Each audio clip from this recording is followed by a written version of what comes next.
اردو زبان میں دین الہی، چاند اور سورج میں انسانی شبیہ کا راز، جو کہ ناسا اور کئی معتبر اداروں سے ریلیز شدہ ہے۔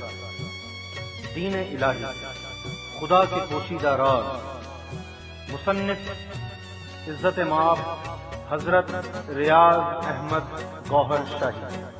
یہ کتاب ہر مذہب، ہر فرقے اور ہر آدمی کے لیے قابل غور اور قابل تحقیق ہے، اور منکران روحانیت کے لیے ایک چیلنج ہے۔ اس کتاب کا پہلا ایڈیشن امریکہ میں ریگز انٹرنیشنل اور امریکن صوفی انسٹیٹیوٹ کے تعاون سے آل فیتھ اسپریچول موومنٹ آئرلینڈ نے چھاپا۔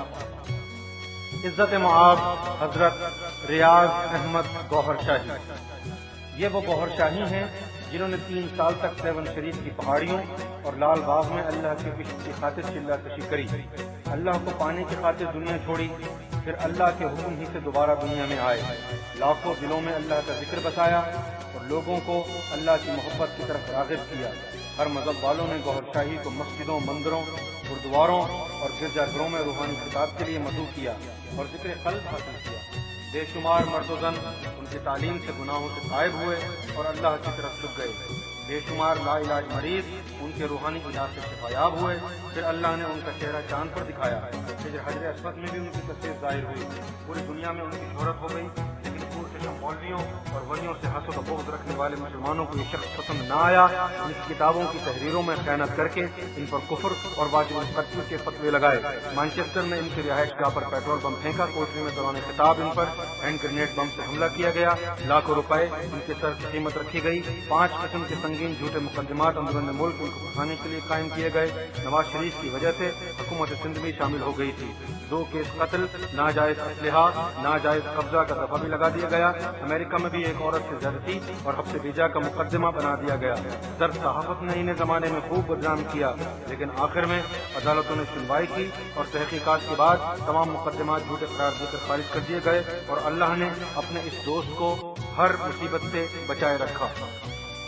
تمہید، چاند، سورج، حجر اسود، شیو مندر اور کئی دوسرے مقامات پر بھی تصویر گوہر شاہی نمایاں ہونے کے بعد اکثر مسلم اور غیر مسلم کا خیال اور یقین ہے کہ یہی شخص مہدی، کالکی اوتار اور مسیحا ہے، جس کا مختلف کتابوں میں ذکر آیا ہے۔ آئیے آپ بھی ان کو پرکھنے کی کوشش کریں اور ہم سے تحقیق کے لیے رابطہ کریں اور ان کی کتب کے ذریعے بھی ان کو پہچاننے کی کوشش کریں۔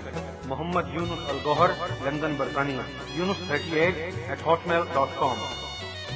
دباچہ، جو مذاہب آسمانی کتابوں کے ذریعے قائم ہوئے وہ درست ہے، بشرط یہ کہ ان میں رد و بدل نہ کی گئی ہو۔ مذاہب کشتی اور علماء ملح کی طرح ہوتے ہیں، اگر کسی ایک میں بھی نقص ہو تو منزل پر پہنچنا مشکل ہے۔ البتہ اولیاء ٹوٹی پھوٹی کشتیوں کو بھی کنارے لگا دیتے ہیں، یہی وجہ ہے کہ ٹوٹے پھوٹے لوگ اولیاء کی گرد جمع ہو جاتے ہیں۔ مذہب سے بالا کر اللہ کی محبت ہے، یہ تمام مذاہب فرق ہے، جبکہ اللہ کا نور مشعل راہ ہے۔ 3 حصے علم ظاہر کے اور 1 حصہ علم باطن کا ہے، جو خضر وشنو مہاراج کے ذریعے عام ہوا۔ اللہ کی محبت ہی اللہ کے قرب کا ذریعہ ہے۔ جس دل میں خدا نہیں اس سے بہتر ہے، کیونکہ وہ اپنے مالک سے محبت کرتے ہیں اور محبت ہی کی وجہ سے مالک کا قرب حاصل کر لیتے ہیں، ورنہ کہاں ایک نجس کتا اور کہاں حضرت انسان۔ اگر تجھے جنت اور حور و قصور کی آرزو ہے تو خوب عبادت کر تاکہ اونچی سے اونچی جنت مل سکے۔ اگر تجھے اللہ کی تلاش ہے تو روحانیت بھی سیکھ تاکہ صراط مستقیم پر گامزن ہو کر اللہ کے وصال تک پہنچ سکے۔ ریاض احمد گوہر شاہی، انسان ازل سے ابد تک۔ جب اللہ نے روحوں کو بنانا چاہا تو کہا کن، تو بے شمار روحیں بن گئیں۔ اللہ کے سامنے اور قریب ارواح نبیوں کی، پھر دوسری صف میں ولیوں کی، پھر تیسری صف میں مومنین کی، پھر ان کے پیچھے عام انسانوں کی، پھر حد نگاہ سے دور صف میں عورتوں کی روحیں بن گئیں، پھر ان کے پیچھے روح حیوانی، پھر روح نباتی، اور پھر ایسی روح جمادی جن میں ہلنے جلنے کی طاقت بنتی نمودار ہو گئی۔ اللہ کے دائیں طرف فرشتوں کی، پھر اس کے بعد حوروں کی روحیں تھیں جو رب کے چہرے کو نہ دیکھ سکیں، یہی وجہ ہے کہ فرشتے رب کا دیدار نہیں کر سکتے۔ پھر پیچھے نوری موکلات کی روحیں جو دنیا میں آ کر نبیوں ولیوں کی امدادی ہوئیں، پھر بائیں جانب جنات کی روحیں، پھر پیچھے سفلی موکلات، پھر خبیثوں کی روحیں جو دنیا میں آ کر ابلیس کی امدادی ہوئیں۔ دائیں بائیں اور حد نگاہ سے دور والی ارواح رب کا جلوہ نہ دیکھ سکیں، یہی وجہ ہے کہ جن، فرشتے اور عورتیں رب سے ہم کلام ہو سکتے ہیں لیکن دیدار نہیں کر سکتے۔ کرۂ ارض میں ایک آگ کا گولا تھا، حکم ہوا ٹھنڈا ہو جائے، پھر اس کے ٹکڑے فضا میں بکھر گئے۔ چاند، مریخ، مشتری، یہ دنیا، سب ستارے اسی کے ٹکڑے ہیں، جبکہ سورج وہی باقی ماندہ گولا ہے۔ یہ زمین راگ کی راگ بنی، جمادی روحوں کو نیچے بھیجا گیا، جن کے ذریعے راگ جم کر پتھر ہو گئی۔ پھر نباتی روحوں کو بھیجا گیا جس کی وجہ سے پتھروں میں درخت بھی اگائے، پھر حیوانی روحوں کے ذریعے حیوان نمودار ہوئے۔ اللہ نے سب روحوں سے یہ بھی پوچھا تھا کہ میں تمہارا رب ہوں، سب نے اقرار کیا اور سجدہ کیا تھا، یعنی پتھروں اور درختوں کی روحوں نے بھی سجدہ کیا تھا۔ والنجم والشجر یسجدان، سورہ رحمان القرآن۔ پھر اللہ نے روحوں کے امتحان کے لیے مصنوعی دنیا، مصنوعی لذات بنائے اور کہا اگر کوئی ان کا طالب ہے تو حاصل کر لے۔ بے شمار روحیں اللہ سے منہ موڑ کر دنیا کی طرف لپکیں اور دوزخ ان کے مقدر میں لکھی گئی۔ پھر اللہ نے بہشت کا نظارہ دکھایا جو پہلی حالت سے بہتر اور اطاعت و بندگی والا تھا۔ بہت سی روحیں ادھر لپکیں، ان کے مقدر میں بہشت لکھی گئی، بہت سی روحیں کوئی فیصلہ نہ کر پائیں، انہیں پھر رحمان اور شیطان کے درمیان کر دیا۔ وہی روحیں دنیا میں آ کر بیچ میں پھنس گئیں، پھر جس کے ہاتھ لگ گئیں اسی کی ہو گئیں۔ بہت سی روحیں اللہ کے جلوے کو تکتی رہیں، نہ دنیا کی اور نہ ہی جنت کی طلب، اللہ کو ان سے محبت اور انہیں اللہ سے محبت ہو گئی۔ انہی روحوں نے دنیا میں آ کر اللہ کی خاطر دنیا کو چھوڑا، جنگلوں میں بسیرا کیا۔ روحوں کی ضرورت اور زندگی کے لیے 18,000 قسم کی مخلوق، 6,000 پانی میں، 6,000 خشکی میں اور 6,000 ہوائی اور آسمانی پیدا کی گئی۔ اللہ نے 7 قسم کی جنت اور 7 قسم کی دوزخیں بنائی۔ جنتوں کے نام خلد، دارالسلام، دارالقرار، عدن، ماوا، نعیم، فردوس۔ دوزخوں کے نام سقر، سعیر، نطا، حطمہ، حجیم، جہنم، حاویہ۔ مندرجہ بالا سارے نام سریانی زبان، وہ زبان جس میں اللہ فرشتوں سے مخاطب ہوتا ہے کہ ہیں۔ سب مذاہب کا عقیدہ ہے کہ جسے اللہ چاہے دوزخ میں اور جسے چاہے بہشت میں بھیج دے۔ اگر وہیں سے جس روح کو دوزخ میں بھیجا جاتا تو وہ اعتراض کرتی کہ میں نے کون سا جرم کیا تھا؟ اللہ کہتا تو نے میری طرف سے منہ موڑ کر دنیا طلب کری تھی۔ روح کہتی وہ تو صرف نادانی میں اقرار تھا، عمل تو نہیں کیا تھا۔ پھر اس حجت کو پورا کرنے کے لیے روحوں کو نیچے دنیا میں بھیج دیا گیا۔ آدم علیہ السلام جنہیں شنکر جی بھی کہتے ہیں، جنت کی مٹی سے ان کا جسم بنایا گیا۔ پھر روح انسانی کے علاوہ کچھ اور مخلوق سے بھی اس میں ڈال دی گئی۔ جب آدم علیہ السلام کا جسم بنایا جا رہا تھا تو شیطان نے حسد سے تھوکا تھا جو ناف کی جگہ گرا، اور اس تھوک کے جراثیم بھی اس جسم میں داخل ہو گئے۔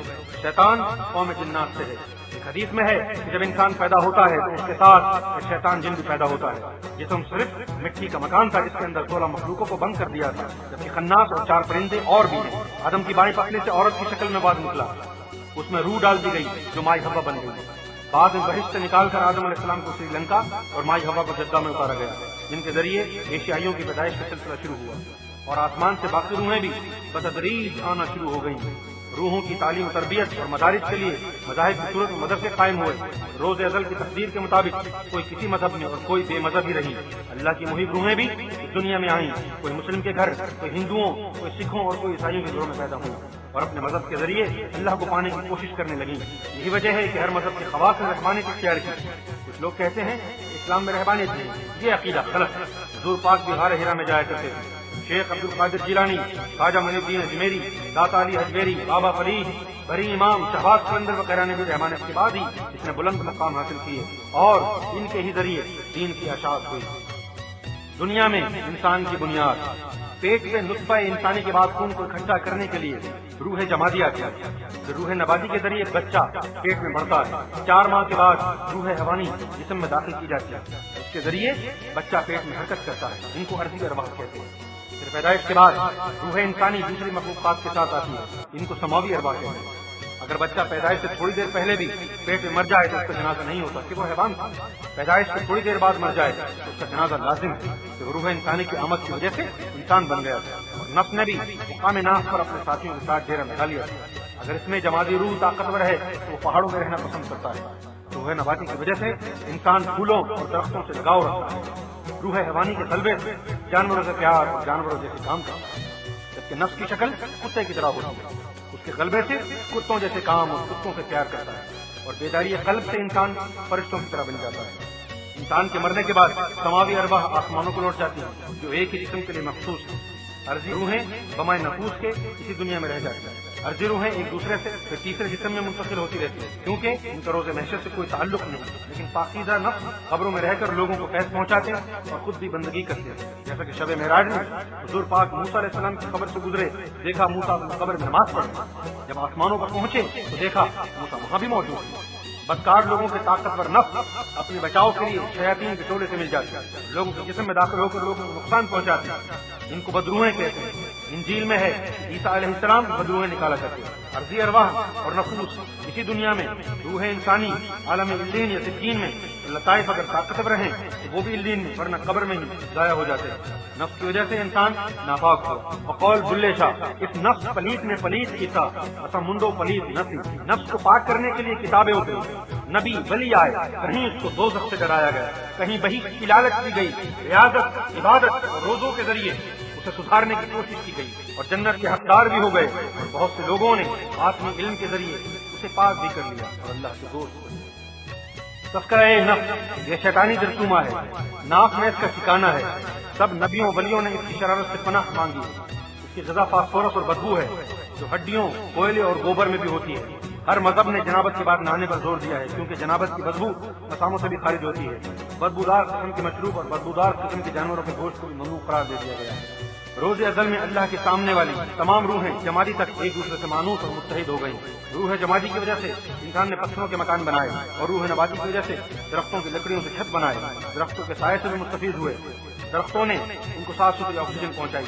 پیچھے والی حیوانی روحیں دنیا میں آ کر جانور بن گئے، سب انسانوں کے لیے حلال قرار دیے گئے، جب انہیں سے متعلقہ پرندے بھی حلال قرار دے دیے گئے۔ بائیں طرف جنات اور سفری موکلات بنے، ان سے پیچھے کی طرف سبھی شربا جو آخر میں دشمن خدا ہوئی، اور وہ حیوانی، نباتی اور جمادی روحیں جو خبیثوں کے پیچھے نمودار ہوئی تھیں، انہوں نے انسانوں سے دشمنی کی۔ ان کی روح جمادی کے دنیا میں آنے سے راکھ کوئلہ بن گئی، اس کی گیس انسانوں کے لیے نقصان دہ تھی۔ ان کی روح نباتی سے خطرناک اور کانٹے دار قسم کے آدم خور قسم کے درخت وجود میں آئے، اور ان کی روح حیوانی سے آدم خور اور درندہ قسم کے جانور پیدا ہوئے، اور ان سے متعلقہ پرندے بھی انہی کی انسانی دشمنی کی کثرت کی وجہ سے حرام قرار دے دیے گئے، جن کی پہچان یہ ہے کہ وہ پنجے سے پکڑ کر کھاتے ہیں۔ دائیں جانے والی ارواح کو انسان کا خادم، پیغام رساں اور مددگار بنا دیا گیا، اور انسان کو سب سے زیادہ فضیلت عطا کر کے اپنا خلیفہ مقرر کر دیا۔ اب انسان کی مرضی، محنت اور قسمت ہے کہ خلافت منظور کرے یا ٹھکرا دے۔ نفس خواب میں جسم سے باہر نکل جاتا ہے اور اس بندے کی شکل میں جنات کی شیطانی محفلوں میں گھومتا ہے۔ نفس کے ساتھ کناف بھی ہوتا ہے جس کی شکل ہاتھی کی طرح ہوتی ہے، اور یہ نفس اور قلب کے درمیان بیٹھ جاتا ہے، انسان کو گمراہ کرنے کے لیے نفس کی مدد کرتا ہے۔ اس کے علاوہ چار پرندے بھی انسان کو گمراہ کرنے کے لیے چاروں وسائل کے ساتھ سمٹ جاتے ہیں، جیسا کہ قلب کے ساتھ مرغ، اس کی وجہ سے دل پر شہوت کا غلبہ رہتا ہے۔ قلب کے ذکر سے وہ مرغ بسمل بن جاتا ہے اور حرام حلال کی تمیز کا شعور پیدا کر دیتا ہے۔ پھر اس قلب سلیم کہتے ہیں۔ سری کے ساتھ کوا، قبضے کی وجہ سے ہرس، اور خفی کے ساتھ مور، مور کی وجہ سے حسد، اور اخفاء کے ساتھ کبوتر، کبوتر کی وجہ سے بخل آ جاتا ہے، اور ان کی خصلتیں لطائف کو ہرس و حسد پر مجبور کر دیتی ہیں۔ جب تک لطائف منور نہ ہو جائیں، ابراہیم علیہ السلام کے جسم سے انہی چار پرندوں کو نکال کر پاکیزہ کر کے دوبارہ جسم میں ڈال دیا گیا۔ مرنے کے بعد پاکیزہ لوگوں کو یہ پرندے درختوں پر بسیرا بنا لیتے ہیں۔ بہت سے لوگ جنگلوں میں کچھ دن رہ کر پرندوں جیسی آوازیں نکالتے ہیں، اور یہ پرندے ان سے مانوس ہو جاتے ہیں، ان کے چھوٹے موٹے علاجوں میں معاون بن جاتے ہیں۔ ایک اہم نقطہ، نفس کا تعلق شیطان سے ہے، سینے کے پانچوں لطائف کا تعلق پانچوں رسولوں سے ہے، انا کا تعلق اللہ سے ہے، اسی طرح اس جسم کا تعلق کامل مرشد سے ہے، اور جو بھی مخلوق اس نسبت سے خالی ہے وہ اس کے فیض سے محروم اور عاری ہے۔ لطیفہ قلب، گوشت کے لوتھڑے کو اردو میں دل، عربی میں فواد بولتے ہیں، اور اس مخلوق کو جو دل کے ساتھ ہے قلب بولتے ہیں۔ اس کی نبوت اور علم آدم کو ملا تھا۔ حدیث میں ہے کہ دل اور قلب میں فرق ہے۔ اس دنیا کو ناسوت بولتے ہیں، اس کے علاوہ اور جہان بھی ہیں، یعنی ملکوت، عنکبوت، جبروت، لاہوت، وحدت اور احدیت۔ یہ مقام ناسوت میں گولا پھٹنے سے پہلے تھے، اور ان کی مخلوقیں بھی پہلے سے موجود تھیں۔ فرشتے ارواح کے ساتھ بنے، لیکن ملائکہ اور لطائف پہلے ہی سے ان مقامات پر موجود تھے۔ بعد میں عالم ناسوت میں بھی کئی سیاروں پر دنیا آباد ہوئی، کوئی مٹ گئے اور کوئی منتظر تھے۔ یہ مخلوق یعنی لطائف اور ملائکہ روحوں کے امر خون سے 70,000 سال پہلے بنائے گئے تھے، اور ان میں سے قلب کو مقام محبت میں رکھا گیا، اور اسی کے ذریعے انسان کا رابطہ اللہ سے جڑ جاتا ہے۔ اللہ اور بندے کے درمیان یہ ٹیلی فون آپریٹر کی حیثیت رکھتا ہے۔ انسان پر دلیل اور الہامات اسی کے ذریعے وارد ہوتے ہیں، جبکہ لطائف کی عبادات بھی اسی کے ذریعے عرش بالا پر پہنچتی ہے۔ لیکن یہ مخلوق خود ملکوت سے آگے نہیں جا سکتی، اس کا مقام خلد ہے، اس کی عبادت بھی اندر اور تسبیح بھی انسان کے ڈھانچے میں ہے۔ اس کی عبادت کے بغیر والے جنتی بھی افسوس کریں گے، کیونکہ اللہ نے فرمایا کہ کیا ان لوگوں نے سمجھ رکھا ہے کہ ہم ان کو نیک اتاروں کے برابر کر دیں گے، کیونکہ قلب والے جنت میں بھی اللہ اللہ کرتے رہیں گے۔ جسمانی عبادت مرنے کے بعد ختم ہو جاتی ہے، جن کے قلب اور لطائف اللہ کے نور سے طاقت پر نہیں، وہ قبروں میں ہی خستہ حالت میں رہیں گے، یہ ضائع ہو جائیں گے، جبکہ منور اور طاقتور لطائف مقام علین میں چلے جائیں گے۔ یوم محشر کے بعد جب دوسرے جسم دیے جائیں گے تو پھر یہ لطائف بھی روح انسانی کے ساتھ اس جسم میں داخل ہوں گے۔ جنہوں نے ان کو دنیا میں اللہ اللہ سکھایا تھا وہاں بھی اللہ اللہ کرتے رہیں گے، اور وہاں جا کر بھی ان کے مرتبے بڑھتے رہیں گے، اور جو ادھر دل کے اندھے تھے وہ ادھر بھی اندھے ہی رہیں گے، کیونکہ میدان عمل دنیا کی اور وہ ایک ہی جگہ ساکن ہو جائیں گے۔ عیسائیوں یہودیوں کے علاوہ ہندو مذہب بھی ان مخلوقوں کو قائل، ہندو انہیں شکتیاں اور مسلمان لطائف کہتے ہیں۔ قلب دل کے بائیں طرف 2 انچ کے فاصلے پر ہوتا ہے۔ اس مخلوق کا رنگ زرد، اس کی بیداری سے انسان زرد روشنی اپنی آنکھوں میں محسوس کرتا ہے، بلکہ کئی عامل حضرات ان لطائف کے رنگوں سے لوگوں کا علاج کرتے ہیں۔ اکثر لوگ اپنے دل کی بات برحق مانتے ہیں، اگر واقعی دل سچے ہیں تو سب دل والے ایک کیوں نہیں ہیں؟ عام آدمی کا قلب سنوبری ہوتا ہے، اس میں کوئی سدھ بت نہیں ہے۔ نفس اور خناس کے غلبے یا اپنے سیدھے پن کی وجہ سے غلط فیصلہ بھی دے سکتا ہے۔ قلب سنوبری پر اعتماد نادانی ہے۔ جب اس دل میں اللہ کا ذکر شروع ہو جاتا ہے تو پھر اس میں نیکی بدی کی تمیز اور شعور اور سمجھ آ جاتا ہے، اسے قلب سلیم کہتے ہیں۔ پھر ذکر کی کثرت سے اس کا رخ رب کی طرف مڑ جاتا ہے، اسے قلب منیب کہتے ہیں۔ یہ دل برائی سے روک سکتا ہے مگر یہ صحیح فیصلہ نہیں کر سکتا۔ پھر جب اللہ تعالیٰ کی تجلیات اس دل پر گرنا شروع ہو جاتی ہیں تو اسے قلب شہید کہتے ہیں۔ حدیث: شکستہ دل اور شکستہ قبر پر اللہ کی رحمت۔ اس وقت جو دل کہے چپ کر کے مان لے، کیونکہ تجلی سے نفس بھی مطمئنہ ہو جاتا ہے اور اللہ حبل الورید ہو جاتا ہے۔ پھر اللہ کہتا ہے کہ میں اس کی زبان بن جاتا ہوں جس سے وہ بولتا ہے، اس کے ہاتھ بن جاتا ہوں جس سے وہ پکڑتا ہے۔ روح انسانی، اس کی نبوت اور علم ابراہیم کو ملا تھا، یہ دائیں پستان کے قریب ہوتی ہے، ذکر کی ضربوں اور تصور سے اس کو بھی جگایا جاتا ہے۔ پھر ادھر بھی ایک دھڑکن نمایاں ہو جاتی ہے، اس کے ساتھ ذکر یا اللہ ملایا جاتا ہے۔ پھر انسان کے اندر 2 بندے ذکر کرنا شروع کر دیتے ہیں، اس کا مرتبہ قلب والے سے بڑھ جاتا ہے۔ روح کا رنگ سرخی مائل ہوتا ہے اور اس کی بیداری سے جب روح تک جو مقام جبرائیل رسائی حاصل ہو جاتی ہے، غضب اور غصہ اس کے ہمسایہ ہوتے ہیں جو جل کر جلال بن جاتے ہیں۔ لطیفہ سری، اس کی نبوت اور علم موسیٰ کو ملا تھا، یہ مخلوق سینے کے درمیان سے بائیں پستان کے درمیان ہوتی ہے، اس کو بھی یا حیو یا قیوم کی ضربوں اور تصور سے بیدار کیا جاتا ہے۔ اس کا رنگ سفید ہے، خواب یا مراقبے میں لاہوت تک پہنچ رکھتی تھی۔ اب 3 مخلوقیں ذکر کر رہی ہیں اور اس کا درجہ ان 2 سے بڑھ گیا۔ لطیفہ خفی، اس کی نبوت اور علم عیسیٰ کو ملا تھا، یہ سینے کے درمیان سے دائیں پستان کے درمیان ہوتی ہے، اسے بھی ضربوں کے ذریعے یا واحد سکھایا جاتا ہے۔ اس کا رنگ سبز اور اس کی رسائی مقام وحدت سے ہے، اور اب 4 بندوں کی عبادت سے درجہ اور بڑھ گیا۔ لطیفہ اخفا، اس کی نبوت اور علم حضور پاک کو ملا تھا، یہ مخلوق سینے کے درمیان ہے، یا آہد کا ذکر اس کے لیے وسیلہ ہے۔ اس کا رنگ جامنی ہے، اس کا تعلق بھی مقام وحدت کے اس پردے سے ہے جس کے پیچھے تخت خداوند ہے۔ 5 لطیفوں کا باطنی علم بھی 5 نبیوں کو بالترتیب حاصل ہوا، اور ہر لطیفے کا آدھا علم نبیوں سے ولی تک پہنچا، اس طرح اس کے 10 سے بن گئے۔ پھر ولیوں سے خاص اس علم سے مستفید ہوئے، جبکہ ظاہری علم ظاہری جسم، ظاہری زبان، ناسوت اور نفوس سے تعلق رکھتا ہے، یہ عام لوگوں کے لیے ہے، اور اس کا علم ظاہری کتاب میں ہے جس کے 30 حصے ہیں۔ علم باطن بھی نبیوں پر وحی کے ذریعے نازل ہوا، اس وجہ سے اسے بھی باطن قرآن بولتے ہیں۔ قرآن کی بہت سی صورتیں بعد میں منسوخ کی جاتی، اس کی وجہ یہ تھی کہ کبھی کبھی سینے کا علم بھی حضور پاک کی زبان سے عام میں ادا ہو جاتا ہے، جو کہ خاص کے لیے تھا۔ بعد میں یہ علم سینہ بہ سینہ ولی میں چلتا رہا اور اب کتب کے ذریعے عام کر دیا گیا۔ لطیفہ انا، یہ مخلوق سر میں ہوتی، بے رنگ ہے، یاہو کا ذکر اس کی معراج ہے، اور یہی مخلوق طاقتور ہو کر خدا کے روبرو بے پردہ ہم کلام ہو جاتی ہے، یہ عاشقوں کا مقام ہے۔ اس کے علاوہ کچھ خواص کو اللہ کی طرف سے اور دیگر مخلوقیں بھی عطا ہو جاتی ہیں، جیسے طفل نوری اور جثہ توفیق الہی، ان کا مرتبہ سمجھ سے بالا تر ہے۔ لطیفہ انا کے ذریعے دیدار الہی خواب میں، جثہ توفیق الہی کے ذریعے رب کا دیدار مراقبے میں، اور طفل نوری والوں کا دیدار ہوش و حواس میں ہوتا ہے۔ یہی پھر دنیا میں نائب اللہ کہلاتے ہیں، چاہے کسی کو عبادت و ریاضت اور چاہے کسی کو نظروں سے ہی مقام محدود تک پہنچاتے ہیں۔ ان کی نظروں میں کہ مسلم، کہ کافر، کہ زندہ، کہ مردہ۔ سب برابر ہوتے ہیں، جیسا کہ غوث پاک کی ایک نظر سے چور قطب بن گیا، یا ابو بکر حواری یا منگا ڈاکو بھی ان لوگوں کی نظروں سے پیر بن گئے۔ انسانی جسم میں ان لطائف کی ڈیوٹیاں، لطیفہ اخفا، اس کے ذریعے انسان بولتا ہے ورنہ زبان ٹھیک ہونے کے باوجود وہ گونگا ہے۔ انسانوں اور حیوانوں میں فرق ان لطائف کا ہے۔ پیدائش کے وقت اگر اخفا کسی وجہ سے جسم میں داخل نہ ہو سکے تو اسے جسم میں منگوانا کسی متعلقہ نبی کی ڈیوٹی تھی جو گونگے بولنا شروع ہو جاتے۔ لطیفہ سری، اس کے ذریعے انسان دیکھتا ہے کہ جسم میں نہ آنے سے انسان پیدائشی اندھا ہے، اس کو واپس لانا بھی کسی متعلقہ نبی کی ڈیوٹی تھی جس سے اندھے بھی دیکھنا شروع ہو جاتے ہیں۔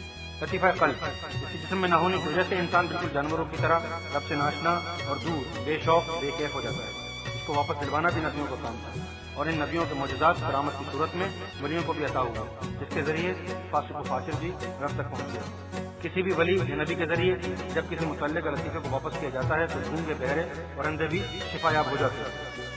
لطیفہ انا، اس کے جسم میں نہ آنے سے انسان پاگل کہلاتا ہے، بے شک دماغ کی سب نسیں کام کر رہی ہیں۔ لطیفہ خفی، اس کے نہ آنے سے انسان بہرا ہے، خواہ کان کے سوراخ کھول دیے جائیں۔ جسمانی نقائص سے بھی یہ حالتیں پیدا ہو سکتی ہیں جو قابل علاج ہیں، لیکن مخلوقوں کے ناپید ہونے کا کوئی علاج نہیں جب تک کسی نبی یا ولی کی حمایت حاصل نہ ہو۔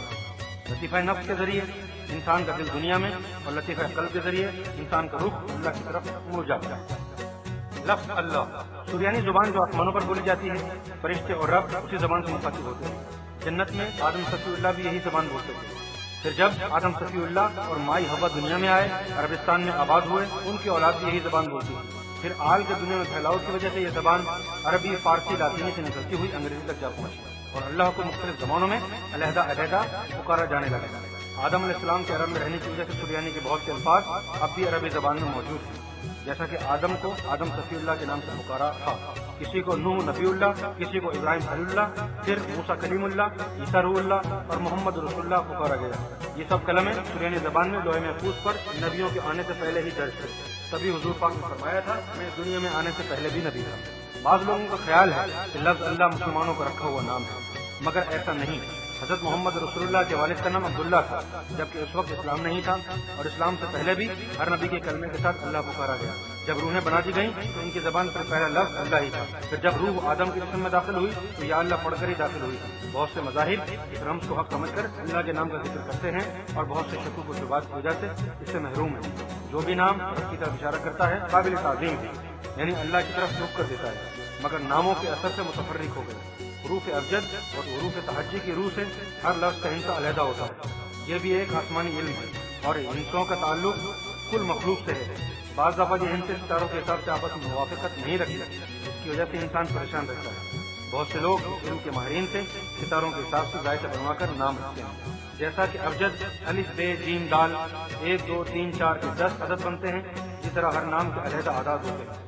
جب اللہ کے مختلف نام رکھ دیے گئے تو ابجد کے حساب سے ایک دوسرے کا ٹکراؤ کا سبب بن گئے۔ اگر سب ایک ہی نام سے رب کو پکارتے تو مذاہب جدا جدا ہونے کے باوجود اندر سے ایک ہی ہوتے۔ پھر گرو نانک اور بابا فرید کی طرح یہی کہتے ہیں سب روحیں اللہ کے نور سے بنی ہیں، لیکن ان کا ماحول اور ان کے محلے علیحدہ ہیں۔ جن فرشتوں کی دنیا میں ڈیوٹی لگائی جاتی ہے انہیں دنیا والوں کی زبانیں بھی سکھائی جاتی ہیں۔ امتیوں کے لیے ضروری ہے کہ اپنے نبی کا کلمہ جو نبی کے زمانے میں امت کی پہچان، فیض اور پاکیزگی کے لیے رب کی طرف سے عطا ہوا تھا، اسی طرح اسی زبان میں کلمے کا تکرار کیا کرے۔ کسی کو کسی بھی مذہب میں آنے کے لیے کلمہ شرط ہے، جس طرح نکاح کے وقت زبانی اقرار شرط ہے، جنتوں میں داخلے کے لیے بھی ایک کلمہ شرط کر دیے گئے۔ لیکن مغربی ممالک میں بیشتر مسلم اور عیسائی اپنے مذہب کے کلموں حتیٰ کہ اپنے نبی کے اصلی نام سے بے خبر ہیں۔ زبانی کرنے والے اعمال صالحہ کے محتاج، کلمہ نہ پڑھنے والے جنت سے باہر، اور جن کے دلوں میں بھی کلمہ اتر گیا وہی بغیر حساب سے جنت میں جائیں گے۔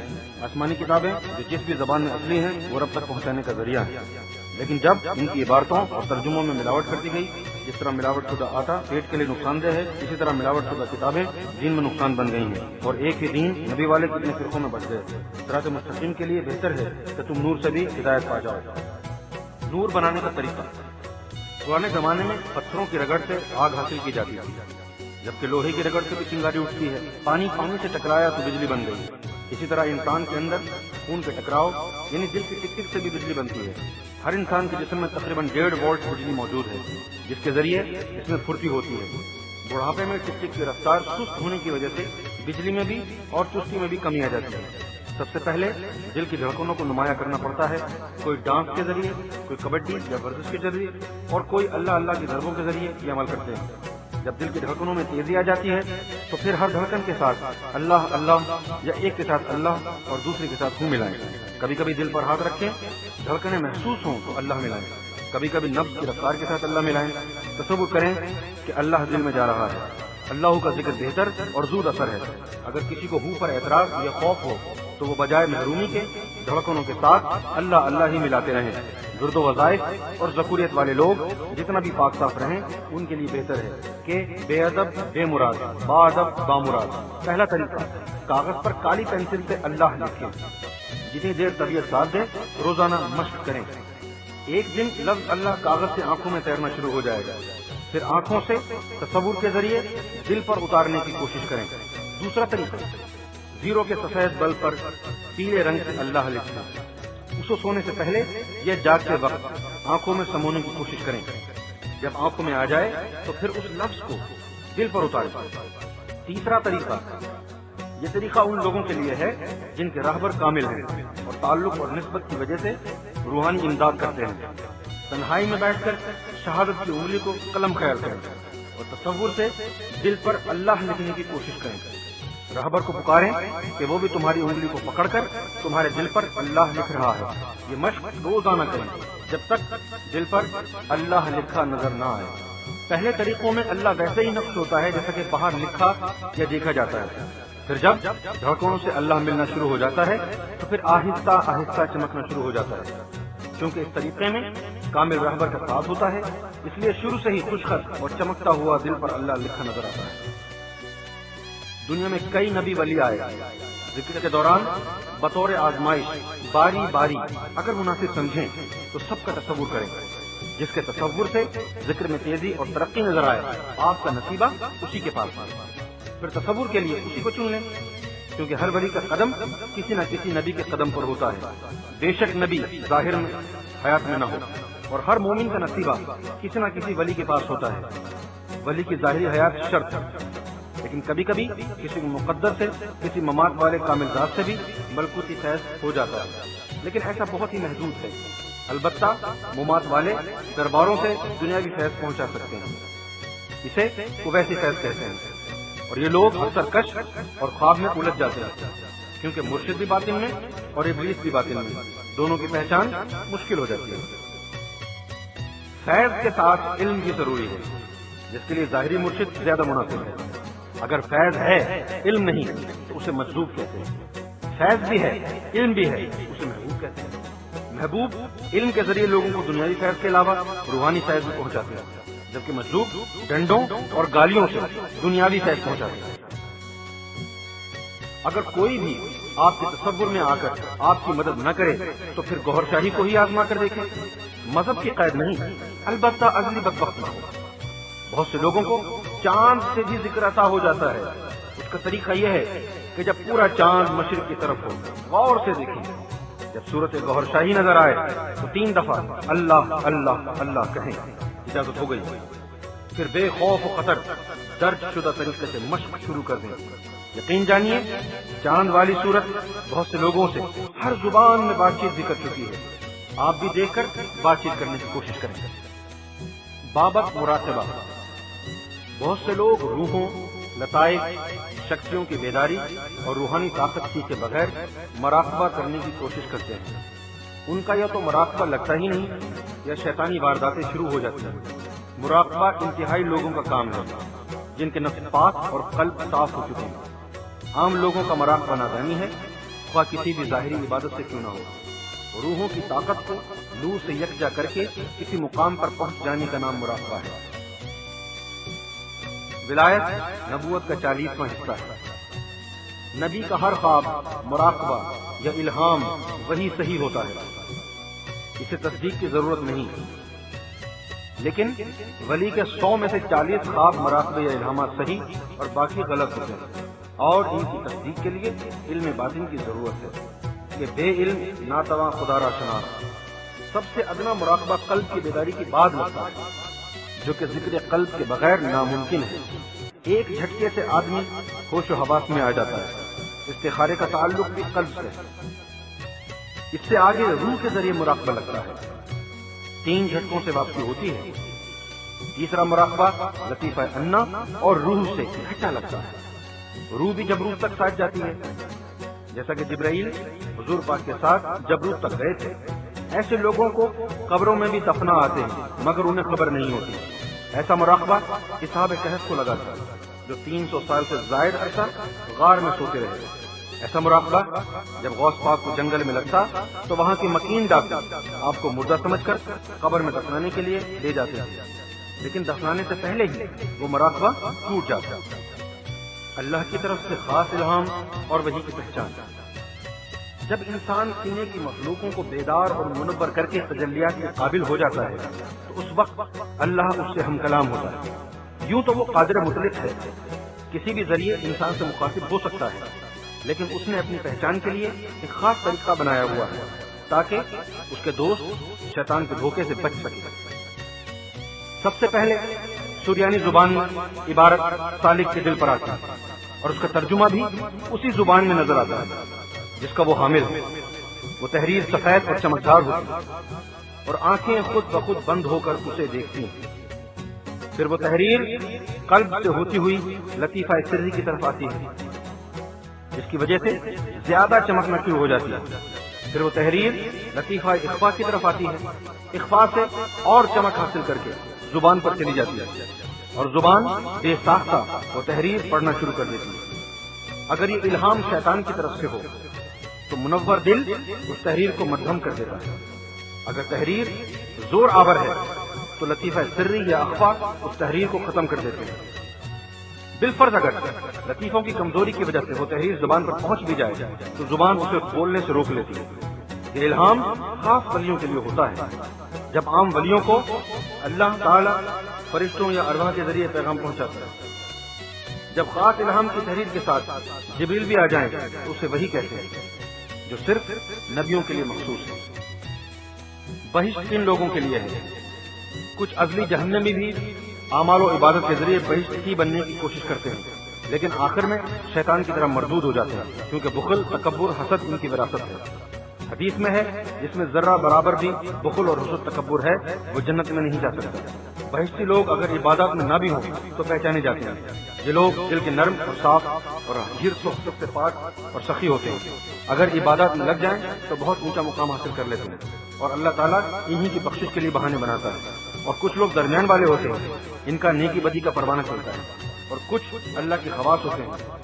ان ہی روحوں نے اصل میں اللہ سے محبت کری تھی۔ انہیں جنت اور دوزخ سے مقصد نہیں بلکہ اللہ کے عشق میں تن من دھن لٹا دیتے ہیں، اللہ کے ذکر اور رحمت سے اپنی روحوں کو چمکا لیتے ہیں، دیدار الہی بھی حاصل کر لیتے ہیں۔ جنت الفردوس صرف انہی روحوں کے لیے مخصوص ہے اور انہی کے لیے حدیث ہے کہ کچھ لوگ بغیر حساب کے جنت میں جائیں گے۔ تشریح: جن کو دنیا کا نظارہ دکھایا، دنیا ان سے مقدر میں لکھ دی، انہوں نے نیچے دنیا میں آ کر دنیا حاصل کرنے کے لیے جان کی بازی لگا دی، چوری، ڈاکہ، رشوت، سود جیسے جرائم کو بھی نظر انداز کر دیا، حتیٰ کہ وحدانیت کا بھی انکار کر دیا۔ ان میں سے کچھ روحیں تھیں جنہوں نے جنت حاصل کرنے کے لیے مذہب یا عبادت بھی اختیار کی، لیکن عزازیل کی طرح بے سود ثابت ہوئی، کیونکہ کوئی استاد یا اللہ کا ناپسندیدہ مذہب یا فرقہ ان کے راستے میں رکاوٹ بن گیا۔ دوسری ارواح جنہوں نے بہشت طلب کری تھی، انہوں نے دنیاوی کاموں کے ساتھ ساتھ عبادت اور ریاضت کو اولین ترجیح دی، غور و قصور کی لالچ میں عبادت گاہوں کی طرف دوڑ لگائی اور جنت حاصل کرنے میں کامیاب ہو گئے۔ لیکن ان میں سے کچھ لوگ عبادت میں سست رہے، کیونکہ جنت ان کی قسمت میں تھی، اس لیے کوئی بہانہ ان کے کام آ گیا، لیکن وہ جنت کا وہ مقام حاصل نہ کر سکے جو نیکوکاروں نے حاصل کیا۔ انہی کے لیے اللہ نے فرمایا کیا ان لوگوں نے سمجھ رکھا ہے کہ ہم ان کو نیکوکاروں کے برابر کر دیں گے، کیونکہ جنت کے 7 درجے ہیں۔ عام لوگوں کو ہدایت نبیوں، کتابوں، گروؤں، ولیوں کے ذریعے ہوتی ہے، انہیں اس مذہب میں داخلہ اور کلمہ ضروری ہے، اور خواص بغیر مذہب اور بغیر کتب کے بھی اللہ کی نظر رحمت میں آ جاتے ہیں، یعنی ان کو ہدایت نور سے ہوتی ہے۔ اللہ جنہیں چاہتا ہے نور سے ہدایت دے دیتا ہے۔ القرآن کہتے ہیں کہ بہشت میں داخلے کے لیے کلمہ ضروری ہے۔ بہشت میں ان جسموں کو نہیں، روحوں کو جانا ہے اور داخلے کے وقت پڑھنا ہے، تو پھر یہ روحیں مقام دیر میں جا کر کسی بھی وقت کلمہ پڑھ لیں گی، مرنے کے بعد ہی صحیح، جیسے حضور پاک کی والدہ اور والد اور چچا کی روحوں کو مرنے کے بعد ہی کلمہ پڑھا گیا تھا، بلکہ خواص الخاص روحیں اوپر سے ہی کلمہ پڑھ کر یعنی اقرار و تصدیق کر کے آتی ہیں۔ حضور پاک نے فرمایا تھا کہ میں دنیا میں آنے سے پہلے بھی نہیں تھا۔ یہ الفاظ روحوں کے لیے ہو سکتے ہیں، جسم تو اس دنیا میں ملا، قومیں ہوں تب سردار ہوتے ہیں، امتی ہوں تب نبی ہوتے ہیں، ورنہ ان کا کیا کام؟ پھر انہی لوگوں کو مختلف مذاہب میں بھیجا جاتا ہے، کوئی بابا فرید کے روپ میں اور کوئی گرو نانک کے روپ میں ظاہر ہوتے ہیں۔ اللہ کو پانے والی روحیں مذہب نہیں دیکھتی، بلکہ جس کی اللہ سے رسائی دیکھتی ہیں اس کے ساتھ لگ جاتی ہیں۔ غوث علی شاہ جو ایک ولی ہو گزرے ہیں، تذکرہ غوثیہ میں لکھتے ہیں کہ میں نے ہندو جوگیوں سے بھی فیض حاصل کیا، یہ رمز نہ سمجھ کر مسلم علماء نے غوث علی شاہ پر واجب القتل کے فتوے لگائے اور مسلمانوں کو کہا کہ جس کے بھی گھر میں یہ کتاب ہو اسے جلا دیا جائے، لیکن وہ کتاب بچا کر ابھی بھی ہندوستان اور پاکستان میں موجود اور مقبول ہے۔ کچھ قوموں نے نبیوں کو تسلیم کیا اور کچھ نے نبیوں کو جھٹلایا۔ جھٹلانے والی قوموں میں بھی رب نے انہی کے مذہب کے مطابق ان لوگوں کو بھیجا اور انہوں نے ان کو گناہوں سے بچانے کی تعلیم دی اور انہی کی عبادت اور رسم و رواج کے ذریعے ان کا رخ رب کی طرف موڑنے کی کوشش کی، امن اور رب کی محبت کا درس دیا۔ اگر یہ لوگ نہ ہوتے تو آج ہر مذہب ایک دوسرے کے لیے خونخوار ہی بن جاتا ہے۔ ایسی روحوں کو دنیا میں خضر وشنو مہاراج سے بھی رہنمائی ملتی ہے جو ہر مذہب کا بھید جانتے ہیں۔ تقویٰ کن لوگوں کے لیے ہے؟ علم الیقین، یہ لوگ دنیا دار ہوتے ہیں، مقام شنید ہوتا ہے، علم کے ذریعے یقین رکھتے ہیں، ان کا ایمان سنی سنائی باتوں پر ہوتا ہے، بھٹک بھی جاتے ہیں، انہیں تقوی سے نہیں بلکہ محنت سے ملتا ہے، خواہ رزق حلال سے کمائیں یا حرام سے۔ عین الیقین، یہ لوگ تارک دنیا کہلاتے ہوئے بھی دنیا والوں کے ساتھ ہی رہتے ہیں، لیکن ان کا رخ اور دل رب کی طرف ہوتا ہے۔ ان کو اکثر رحمانی مناظر بھی دکھائے جاتے رہتے ہیں، ان کا مقام جید ہوتا ہے، انہیں بھی جائز محنت سے ملتا ہے، ناجائز سے انہیں نقصان ہوتا ہے۔ حق الیقین، ان کا مقام رسید ہوتا ہے، یعنی اللہ کی طرف سے کوئی مرتبہ مل جاتا ہے اور اللہ کی نظر رحمت میں آ جاتے ہیں۔ انہیں فارغ الدنیا کہتے ہیں، دنیا میں رہ کر بھی جائز و ناجائز دھندے سے دور رہتے ہیں، یا اگر جنگلوں میں بھی بیٹھ جائیں تو اللہ ان کو وہاں بھی رزق پہنچاتا ہے۔ یہ تقوی کی منزل ہے۔ ابتدائی لوگ تقوی کی بات ضرور کرتے ہیں مگر اس میں کامیاب نہیں ہوتے۔ تقدیر دو طرح کی ہوتی ہے، ازل اور معلق۔ بعض لوگ کہتے ہیں کہ جب مقدر میں رزق لکھ دیا تو اس کے لیے گھومنا پھرنا کیا؟ مخدوم جہانی نے کہا کہ رزق کو حاصل کرنے کے لیے گھومنا پھرنا بھی مقدر میں لکھ دیا گیا۔ مثال کے طور پر جیسا کہ آپ کے لیے پھولوں کا گلدستہ چھت پر رکھ دیا گیا ہے، یہ تقدیر ازل ہے۔ اسے حاصل کرنے کے لیے آپ کو سیڑھیوں کے ذریعے چھت پر پہنچنا ہے، یہ تقدیر معلق ہے جو کہ آپ کے اختیار میں ہے، اور اسی معلق کا حساب کتاب ہوگا، نہ کہ تقدیر ازل کا۔ آپ چھت پر پہنچیں اور اپنا نصیب حاصل کر لیں۔ اگر آپ نے سستی کی اور چھت تک نہ پہنچے تو اس سے محروم ہو جائیں گے۔ دوسرا شخص جس کے مقدر میں چھت پر گلدستہ نہیں ہے، وہ اگر سیڑھیوں کے ذریعے یا سخت محنت سے بھی چھت پر پہنچ جائے تو وہ محروم ہی ہے۔ تیسری ارواح، جنہوں نے نہ دنیا طلب کری اور نہ ہی جنت کی طلبگار ہوئی، صرف رب کے نظارے کو دیکھتی رہی، انہوں نے دنیا میں آ کر رب کی تلاش کے لیے اپنا سب کچھ قربان کر دیا، کئی بادشاہتوں کو بھی چھوڑ کر اس کو پانے کے لیے بھوکے پیاسے جنگلوں میں رہتے، حتیٰ کہ کسی نے دریاؤں میں بھی کتنے سال بیٹھ کر گزارے۔ کامیابی کے بعد یہی ولی اللہ کہلائے اور اللہ کی طرف سے مختلف عہدوں اور مختلف ڈیوٹیوں پر فائز ہوئے اور دوستوں کے لیے بھی دعا بن گئے کہ نگاہیں مرد مومن سے بدل جاتی ہیں تقدیریں۔ علامہ اقبال۔ اس لیے عرضی ارواح کے ہر جنم میں مرشد گرو کا چشم دید ہونا لازمی ہے۔ پچھلے جنم یا خاندان کے زمانے کے مرشد موجودہ جسم سے مبرہ ہو جاتا ہے، جیسا کہ نبوت بھی اولو العزم مرسل کے آنے کے بعد مبرہ ہو جاتی ہے، جیسا کہ موسیٰ کلیم اللہ اولو العزم تھے۔ موسیٰ کلیم اللہ کے بعد جتنے بھی نبی آئے، عیسیٰ روح اللہ کے آنے کے بعد ان کا دین بھی کالعدم قرار دے دیا گیا، اور عیسیٰ روح اللہ سے حضور پاک تک جتنے بھی نبی آئے وہ حضور پاک کے آنے کے اوپر سب کالعدم قرار دے دیے گئے، لیکن اولو العزم مرسل کے دین کا سلسلہ جاری رہا اور آج تک جاری ہے، جس میں آدم صفی اللہ، ابراہیم خلیل اللہ، موسیٰ کلیم اللہ، عیسیٰ روح اللہ اور محمد رسول اللہ ہے، اور ہر ولی ان کے نقش قدم پر ہے، کیونکہ انسان کے اندر سینے کے پانچوں لطائف کا تعلق پانچوں رسولوں سے ہے، اس وجہ سے ان کی نبوت اور فیض روحانی قیامت تک جاری رہے گا۔ یہ جو کہتے ہیں کہ بغیر کلمہ پڑھے کوئی جنت میں نہیں جائے گا، اس کا مقصد کسی ایک نبی کا کلمہ نہیں بلکہ کسی بھی اولو العزم نبی کے دین اور کلمے کی طرف اشارہ ہے۔ تبھی حضور پاک نے بھی فرمایا تھا کہ میں ان اولو العزم مرسل کی کتابوں یا دین کو چھٹلانے کے لیے نہیں آیا بلکہ اصلاح کے لیے آیا ہوں، یعنی کتابوں میں جو رد و بدل ہو گیا تھا۔ آدم صفی اللہ کا سلسلہ اب بھی جاری ہے۔ جو لوگ صرف ذکر قلبی میں ہیں، رب کے نام پر گریہ زاری اور عاجزی رکھتے ہیں، توبہ کرتے اور گناہوں سے بچنے کی کوشش کرتے ہیں، یہی ابتدائی دین، ابتدائی نبوت اور ابتدائی عبادت تھی۔ غوث یا ہر ولی کا قدم کسی نبی کے قدم پر ہوتا ہے، اور ان کا قدم آدم صفی اللہ کے قدم پر ہے۔ مجدد علیہ ثانی نے کہا تھا کہ میرا قدم موسوی ہے، جبکہ قلندروں کا ایک سلسلہ عیسوی ہے۔ شیخ عبد القادر جیلانی محمدی مشرب سے تعلق رکھتے ہیں۔ سوچ تو ذرا، تو کس آدم کی اولاد میں سے ہے؟ کچھ الہامی کتابوں میں لکھا ہے کہ اس دنیا میں 14,000 آدم آ چکے ہیں، اور کسی نے کہا کہ آدم صفی اللہ 14ویں اور آخری آدم ہے۔ اس دنیا میں واقعی بہت سے آدم ہوئے۔ جب صفی اللہ کو مٹی سے بنایا جا رہا تھا تو فرشتوں نے کہا تھا کہ یہ بھی دنیا میں جا کر دنگا فساد کرے گا، یعنی فرشتے پہلے والے آدموں کے حالات سے باخبر تھے، ورنہ انہیں کیا خبر کہ اللہ کیا بنا رہا ہے اور یہ جا کر کیا کرے گا۔ لوح محفوظ میں مختلف زبانیں، مختلف کلمے، مختلف جنتر منتر، مختلف اللہ کے نام، مختلف صورتیں، حتیٰ کہ جادو کا عمل بھی درج ہے، جو کہ ہاروت ماروت 2 فرشتوں نے لوگوں کو سکھایا تھا، اور بطور سزا وہ دونوں فرشتے مصر کے ایک شہر بابل کے کنویں میں الٹے لٹکے ہوئے۔ ہر آدم کو کوئی زبان سکھائی، پھر ان کی قوم میں نبیوں کو ہدایت کے لیے بھیجا۔ تبھی کہتے ہیں کہ دنیا میں 1.25 لاکھ نبی آئے، جبکہ آدم صفی اللہ کو آئے ہوئے 6,000 سال ہوئے ہیں۔ اگر ہر سال ایک نبی آتا تو 6,000 ہی ہوتے۔ کچھ عرصہ بعد ان اقوام کو ان کی نافرمانی کی وجہ سے تباہ کیا، جیسا کہ آثار قدیمہ کے شہروں کا بعد میں نمودار ہونا، اور وہاں کی لکھی ہوئی زبانوں کو کسی کا بھی نہ سمجھنا، اور کسی قوم کو پانی کے ذریعے غرق کیا، اور ان میں نوح طوفان کی طرح کچھ افراد ان خطوں میں بھی بچ گئے۔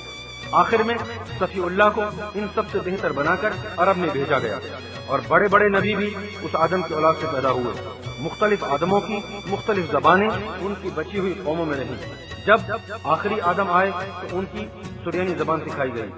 جب آپ کی اولاد نے دور دراز سیاحت کی تو پہلے والی قوموں سے بھی ملاقات ہوئی، اور کسی نے اچھی جگہ یا سبزہ دیکھ کر ان کے ساتھ ہی بود و باش اختیار کر لی۔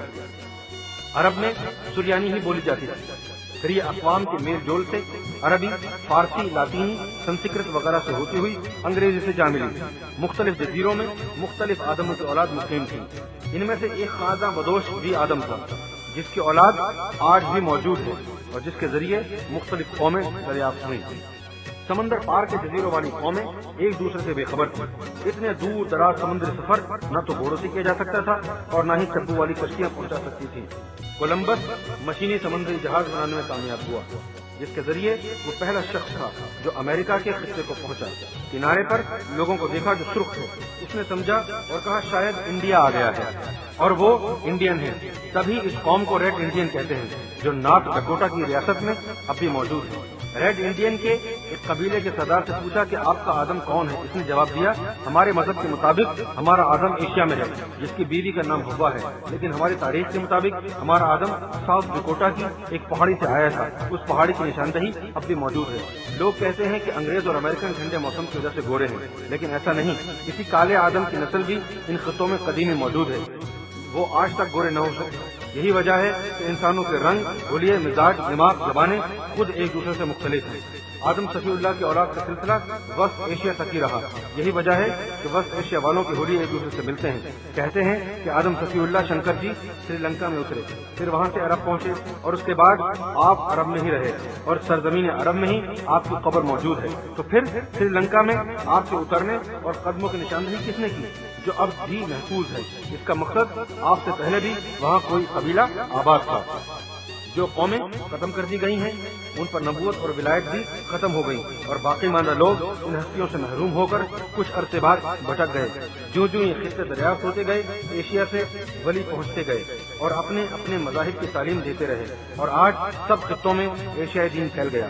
عیسیٰ یروشلم، موسیٰ بیت المقدس، حضور پاک مکہ، جبکہ نوح اور ابراہیم کا تعلق بھی عرب ہی سے تھا۔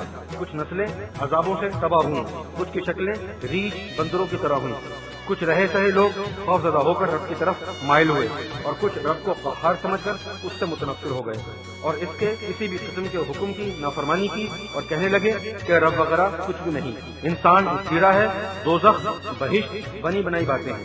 موسیٰ کے زمانے میں بھی جو قوم بندر بن گئی تھی انہوں نے یورپ کا رخ کیا تھا، اس وقت کی حاملہ ماؤں نے بھی بعد میں بندریا ہونے کی صورت میں بھی جنم انسانی دیا۔ وہ قوم اب بھی موجود ہے اور خود کہتے ہیں کہ ہم بندر کی اولاد ہیں۔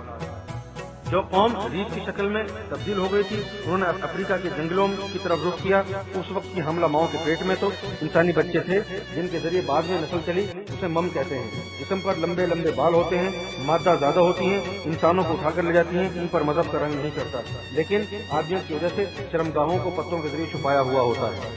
کسی اور آدم کو کسی غلطی کی وجہ سے 1000 سال سزا ملی، اسے سانپ کی شکل میں تبدیل کر دیا گیا تھا۔ اب اس کی بچی ہوئی قوم جو ایک خاص قسم کے سانپ کے روپ میں ہے، جنم کے 1000 سال بعد انسان بھی بن جاتی ہے، اسے روحا کہتے ہیں۔ تاریخ میں ہے کہ ایک دن سکندر اعظم شکار کے لیے کسی جنگل سے گزرا، دیکھا کہ ایک خوبصورت عورت رو رہی ہے۔ پوچھنے پر اس نے بتایا کہ میں چین کی شہزادی ہوں، اپنے شوہر کے ہمراہ شکار کو نکلے تھے لیکن شوہر کو شیر کھا گیا، میں اپنا نہ رہ گئی ہوں۔ سکندر نے کہا میرے ساتھ آؤ، میں تمہیں واپس چین بھجوا دوں گا۔ عورت نے کہا شوہر تو مر گیا، میں واپس جا کر کیا منہ دکھاؤں گی؟ سکندر سے گھر لے آیا اور اسے شادی کر لی۔ کچھ مہینوں بعد سکندر کے پیٹ میں درد شروع ہو گیا، ہر قسم کا علاج کرایا مگر کوئی افاقہ نہ ہوا، درد بڑھتا گیا، حکیم عاجز آ گئے۔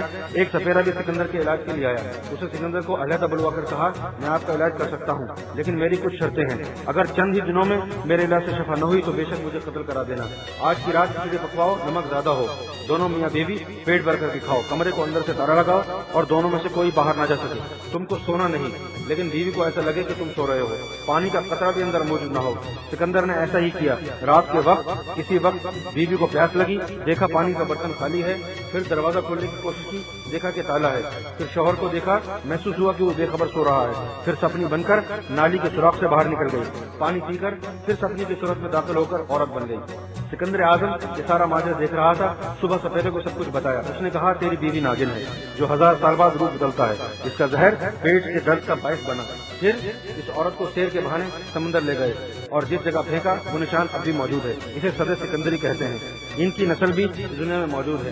عام سانپوں کے کان نہیں ہوتے لیکن اس نسل والے سانپ کے کان ہوتے ہیں۔ پتہ نہیں کس آدم کا قبیلہ چین کے پہاڑوں میں بند ہے، ان کے اس خطے میں داخلے کو روکنے کے لیے ذوالقرنین نے پتھروں کی دیوار بنائی تھی۔ ان کے لمبے لمبے کان ہوتے ہیں، ایک کو بچھا لیتے ہیں دوسرے کو اوڑھ لیتے ہیں، انہیں یاجوج ماجوج کہتے ہیں۔ سائنس نے کافی خطے تلاش کر لیے ہیں لیکن ابھی بھی کافی خطے دریافت کرنے باقی ہیں۔ ہمالیہ کے پیچھے بھی برفانی انسان موجود ہیں، بہت سے انسان جنگلوں میں بھی موجود ہیں، ان کی زبانیں ان کے علاوہ کوئی نہیں جانتا۔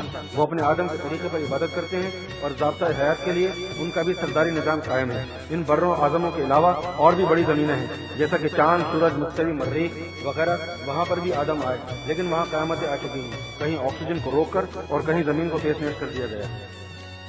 مریخ میں انسانی زندگی ابھی بھی موجود ہے جبکہ سورج میں بھی آتشی مخلوق آباد ہے۔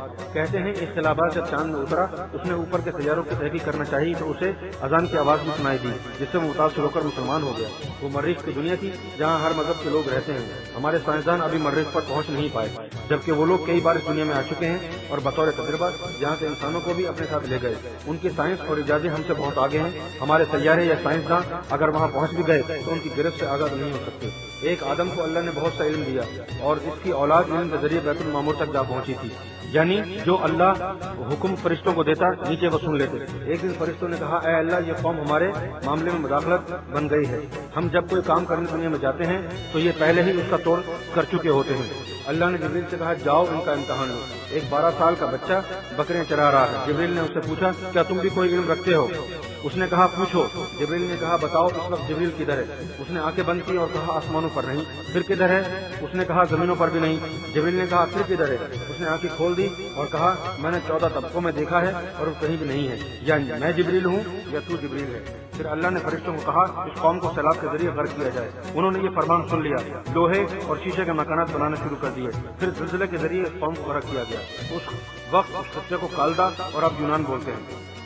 انہوں نے روحانی علم کے ذریعے اور اب ہمارے سائنسدان سائنسی علم کے ذریعے رب کے کاموں میں مداخلت کر رہے ہیں۔ انہیں ڈرانے کے لیے چھوٹی موٹی تباہی اور مکمل تباہی کے لیے ایک سیارے کو زمین کی طرف بھیج دیا گیا ہے جس کا گرنا 20-25 سال تک متوقع ہے اور وہ دنیا کا آخری دن ہوگا۔ اس کا ایک ٹکڑا گزشتہ 2 برسوں میں مشتری پر گر چکا ہے۔ سائنسدانوں کو بھی اس کا علم ہو چکا ہے اور یہ اس کے گرنے سے پہلے چاند پر یا کسی اور سیارے پر رہائش پذیر ہونا چاہتے ہیں، جبکہ چاند پر پلاٹوں کی بکنگ بھی ہو چکی ہے، یہ جانتے ہوئے بھی کہ چاند میں انسانی زندگی کے آثار یعنی ہوا، پانی اور سبزہ نہیں ہے۔ پھر تقدو کا کیا مقصد ہے؟ رہا سوال تحقیق کا، چاند مشتری پر پہنچ کر بھی انسانیت کا کیا فائدہ ہوا؟ کیا کوئی ایسی دوائی جو نسخہ درازی عمر یا موت کی شفا کا ملا؟ اگر مریخ کی مخلوقات تک پہنچ بھی گئے تو وہاں کی آکسیجن اور یہاں کی آکسیجن کی وجہ سے ایک دوسری جگہ رہنا محال ہے، بس بیکار دولت ضائع کی جا رہی ہے۔ اگر وہی دولت روس اور امریکہ غریبوں پر خرچ کر دے تو سب خوشحال ہو جائیں گے۔ آدمیت کے فرق کی وجہ سے ایک دوسرے کو تباہ کرنے کے لیے ایٹم بم بھی بنائے جا رہے ہیں، جبکہ بموں کے بغیر بھی دنیا کو تباہی ہونا ہے۔ آسمان پر روحیں حد سے زیادہ بن گئی تھیں، مقرب روحیں اگلے صفوں میں تھیں۔ عام روحوں کو اس دنیا میں بنائے ہوئے آدموں کی قوموں میں بھیجا، جو کوئی کالی، کوئی سفید، کوئی پیلی اور کوئی لال مٹی سے بنائے گئے تھے۔ انہیں جبرائیل اور ہاروت ماروت کے ذریعے علم سکھایا گیا۔ جب زمین پر مٹی سے آدم بنائے جاتے تو خبیث جن بھی موقع پا کر ان کے اور ان کے اولاد کے جسموں میں داخل ہو جاتے اور انہیں اپنی شیطانی گرفت میں لینے کی کوشش کرتے۔ پھر ان کی قوم کے نبی، ولی اور ان کی سکھائی ہوئی تعلیمات چھٹکارے کا ذریعہ بنتی۔ بے شمار آدم جوڑوں کی شکل میں بنائے گئے جن سے اولاد کا سلسلہ جاری ہوا، لیکن کئی بار صرف اکیلی عورت کو بنایا گیا اور امر کن سے ان کی اولادیں ہوئی۔ وہ قومیں بھی اس دنیا میں موجود ہیں۔ اس قبیلے میں صرف عورتیں ہی سردار ہوتی ہیں اور وہ مؤنث کی اولاد ہونے کی وجہ سے رب کو بھی مؤنث سمجھتے ہیں اور خود کو فرشتوں کی اولاد تصور کرتے ہیں، چونکہ ان کے مؤنث آدم کی شادی یا مرد کے بغیر ہی بچے ہوتے ہیں۔ یہی رسم ان میں اب بھی چلی آ رہی ہے۔ ان قبیلوں میں پہلے عورت کے کسی سے بھی بچے ہو جاتے ہیں اور بعد میں کسی سے بھی شادی ہو جاتی ہے اور وہ اس کو معیوب نہیں سمجھتے۔ روحوں کی اقرار، قسمت اور مراتب کی وجہ سے انہی جیسے آدم بنا کر انہی جیسی روحوں کو نیچے بھیجا گیا۔ یہی وجہ ہے کہ ان کے لیے کوئی خاص دین ترتیب نہیں دیا گیا۔ اگر ان میں بھی نبی آئے بھی تو بہت کم نے ان کو تسلیم کیا، بلکہ نبیوں کی تعلیم کا الٹ کیا۔ بجائے اللہ کے چاند ستاروں، سورج، درختوں، حتیٰ کہ آگ، سانپوں کو بھی پوجنا شروع کر دیا۔ آخر میں آدم صفی اللہ کو جنت کی مٹی سے جنت میں ہی بنایا گیا تاکہ عظمت اور فضیلت میں سب سے بڑھ جائے اور خبیثوں سے بھی محفوظ رہے، کیونکہ جنت میں خبیثوں کی رسائی نہ تھی۔ عزازیل اپنے علم کی وجہ سے پہچان گیا تھا، جو عبادت کی وجہ سے سب فرشتوں کا سردار بن گیا تھا اور قوم جنات سے تھا۔ آدم کے جسم پر حسد سے تھوکا تھا اور تھوک کے ذریعے خبیثوں جیسا جراثیم ان کے جسم میں داخل ہوا، جسے نفس کہتے ہیں، اور وہ بھی آدم کی اولاد کے ورثے میں آ گیا۔ اسی لیے حضور پاک نے فرمایا، جب انسان پیدا ہوتا ہے تو ایک شیطان جن بھی اس کے ساتھ پیدا ہوتا ہے۔ فرشتوں اور ملائکہ میں فرق ہے۔ ملکوت میں فرشتے ہوتے ہیں جن کی تخلیق روحوں کے ساتھ ہوئی۔ ملکوت سے اوپر جبروت کی مخلوق کو ملائکہ کہتے ہیں، جو روحوں کے امر کن سے پہلے کے ہیں۔ رب کی طرف سے آدم صفی اللہ کو سجدے کا حکم ہوا، جبکہ اس سے پہلے نہ ہی کوئی آدم بہشت میں بنایا گیا اور نہ ہی کسی آدم کو فرشتوں نے سجدہ کیا تھا۔ عزازیل نے حجت کری، سجدے سے انکاری ہوا تو اس پر لعنت پڑی اور اس نے صفی اللہ کی اولاد سے دشمنی شروع کر دی، جبکہ پہلے آدموں کی قومیں اس کی دشمنی سے محفوظ تھی اور ان کے بہکانے کے لیے خبیث جن ہی کافی تھے۔ کیونکہ شیطان سب خبیثوں سے زیادہ پاورفل تھا، اس نے صفی اللہ کی اولاد کو ایسے قابو کیا اور ایسے جرائم سکھائے جس کی وجہ سے دوسری قومیں ان ایشیائیوں سے متنفر ہونے لگی اور عظمت آدم ہی کی وجہ سے جن لوگوں کو رب کی طرف سے ہدایت ملی اتنے خدا رسیدہ اور عظمت والے ہو گئے کہ دوسری قومیں حیرت کرنے لگی۔ سب سے بڑی آسمانی کتابیں توریت، زبور، انجیل اور قرآن انہی پر نازل ہوئی، جن کی تعلیم، فیض اور برکت سے ایشیائی دین پوری دنیا کی اقوام میں پھیل گیا۔ آدم کی ابھی روح بھی ڈالی نہیں گئی، فرشتے سمجھ گئے تھے کہ اس کو بھی دنیا کے لیے بنایا جا رہا ہے، کیونکہ مٹی کے انسان زمین پر ہی ہوتے ہیں۔ پھر کسی بہانے زمین پر بھیج دیا گیا۔ ازلی کام اللہ کی طرف سے ہوتے ہیں، لیکن الزام بندوں پر لگ جاتا ہے۔ اگر آدم کو بغیر الزام کے دنیا میں بھیجا جاتا تو وہ دنیا میں آ کر شکوہ شکایت ہی کرتے رہتے، توبہ طائب اور گریزاری کیوں کرتے؟ روز اصل والی جہنمی روح غیر مذہب کے گھر پیدا ہو جائیں، اسے کافر اور کاذب کہتے ہیں۔ یہی لوگ منکر خدا، دشمن انبیاء اور دشمن اولیاء ہوتے ہیں، متکبر، سخت دل اور مخلوق خدا کو آزار پہنچا کر خوش ہوتے ہیں۔ دوسرا درجہ مذہب میں آ کر بھی مذہب سے دور ہوتا ہے۔ یہی روح اگر کسی مذہبی دیندار گھرانے میں پیدا ہو جائے تو اسے منافق کہتے ہیں۔ دوسرا، یہی لوگ گستاخ انبیاء، جلیس اولیاء اور مذاہب میں فتنہ ہوتے ہیں۔ ان کی عبادت بھی ابلیس کی طرح بیکار ہوتی ہے۔ انہیں مذہب جنت میں لے جانے کی کوشش کرتا ہے، لیکن مقدر دوزخ کی طرف کھینچتا ہے، کیونکہ نبیوں ولیوں کی امداد سے محروم ہوتے ہیں، اس لیے شیطان اور نفس کے بہکاوے میں آ جاتے ہیں کہ تو اتنا علم جانتا ہے اور اتنی عبادت کرتا ہے، تجھ میں اور نبیوں میں کیا فرق ہے؟ پھر وہ اپنا باطن دیکھ کے بغیر خود کو نبی جیسا سمجھنا شروع کر دیتے ہیں اور ولیوں کو اپنا محتاج سمجھتے ہیں۔ پھر روحانیت اور کرامتوں کے اقراری نہیں ہوتے بلکہ اسی عمل کے اقراری ہوتے ہیں جن کی ان میں خود کی صلاحیت ہوتی ہے، حتیٰ کہ معجزوں کو بھی جادو کہہ کر جھٹلا دیتے ہیں۔ ابلیس کی طاقت کو مان لیتے ہیں لیکن انبیاء اور اولیاء کی طاقت کو مان لینا ان کے لیے مشکل ہوتا ہے۔ تیسرا، ازل والی بہشتی روح اگر غیر مذہب یا گندے ماحول میں آ جائے تو اسے معذور کہتے ہیں۔ معذور کے لیے معافی اور بخشش کا امکان ہوتا ہے۔ یہی روحیں صراط مستقیم کی تلاش میں اور دلدل سے نکلنے کے لیے ولیوں کو سہارا ڈھونڈتی ہیں۔ نرم دل، عاجز اور سخی ہوتے ہیں۔ چوتھا، اگر بہشتی روح کسی آسمانی مذہب اور دینی گھرانے میں پیدا ہو جائے تو اسے صادق اور مومن کہتے ہیں۔ یہی لوگ عبادت اور ریاضت سے اللہ کا قرب حاصل کر کے اس کی وراثت کے حقدار ہو جاتے ہیں۔ تصوف میں اہمیت قلب کو ہے۔ کسی نے ضربوں، کسی نے کبڈی، کسی نے ڈانس، کسی نے دیواریں بنائی اور ڈھائیں، اور کسی نے ورزش کے ذریعے دل کی دھڑکن کو ابھارا۔ پھر اس کے ساتھ اللہ اللہ ملانے میں آسانی ہو گئی اور بتدریج اللہ اللہ سب لطائف تک خود ہی پہنچ گیا، اور کچھ لوگ گہرائی میں جائے بغیر ان کی نقل کرنے لگے۔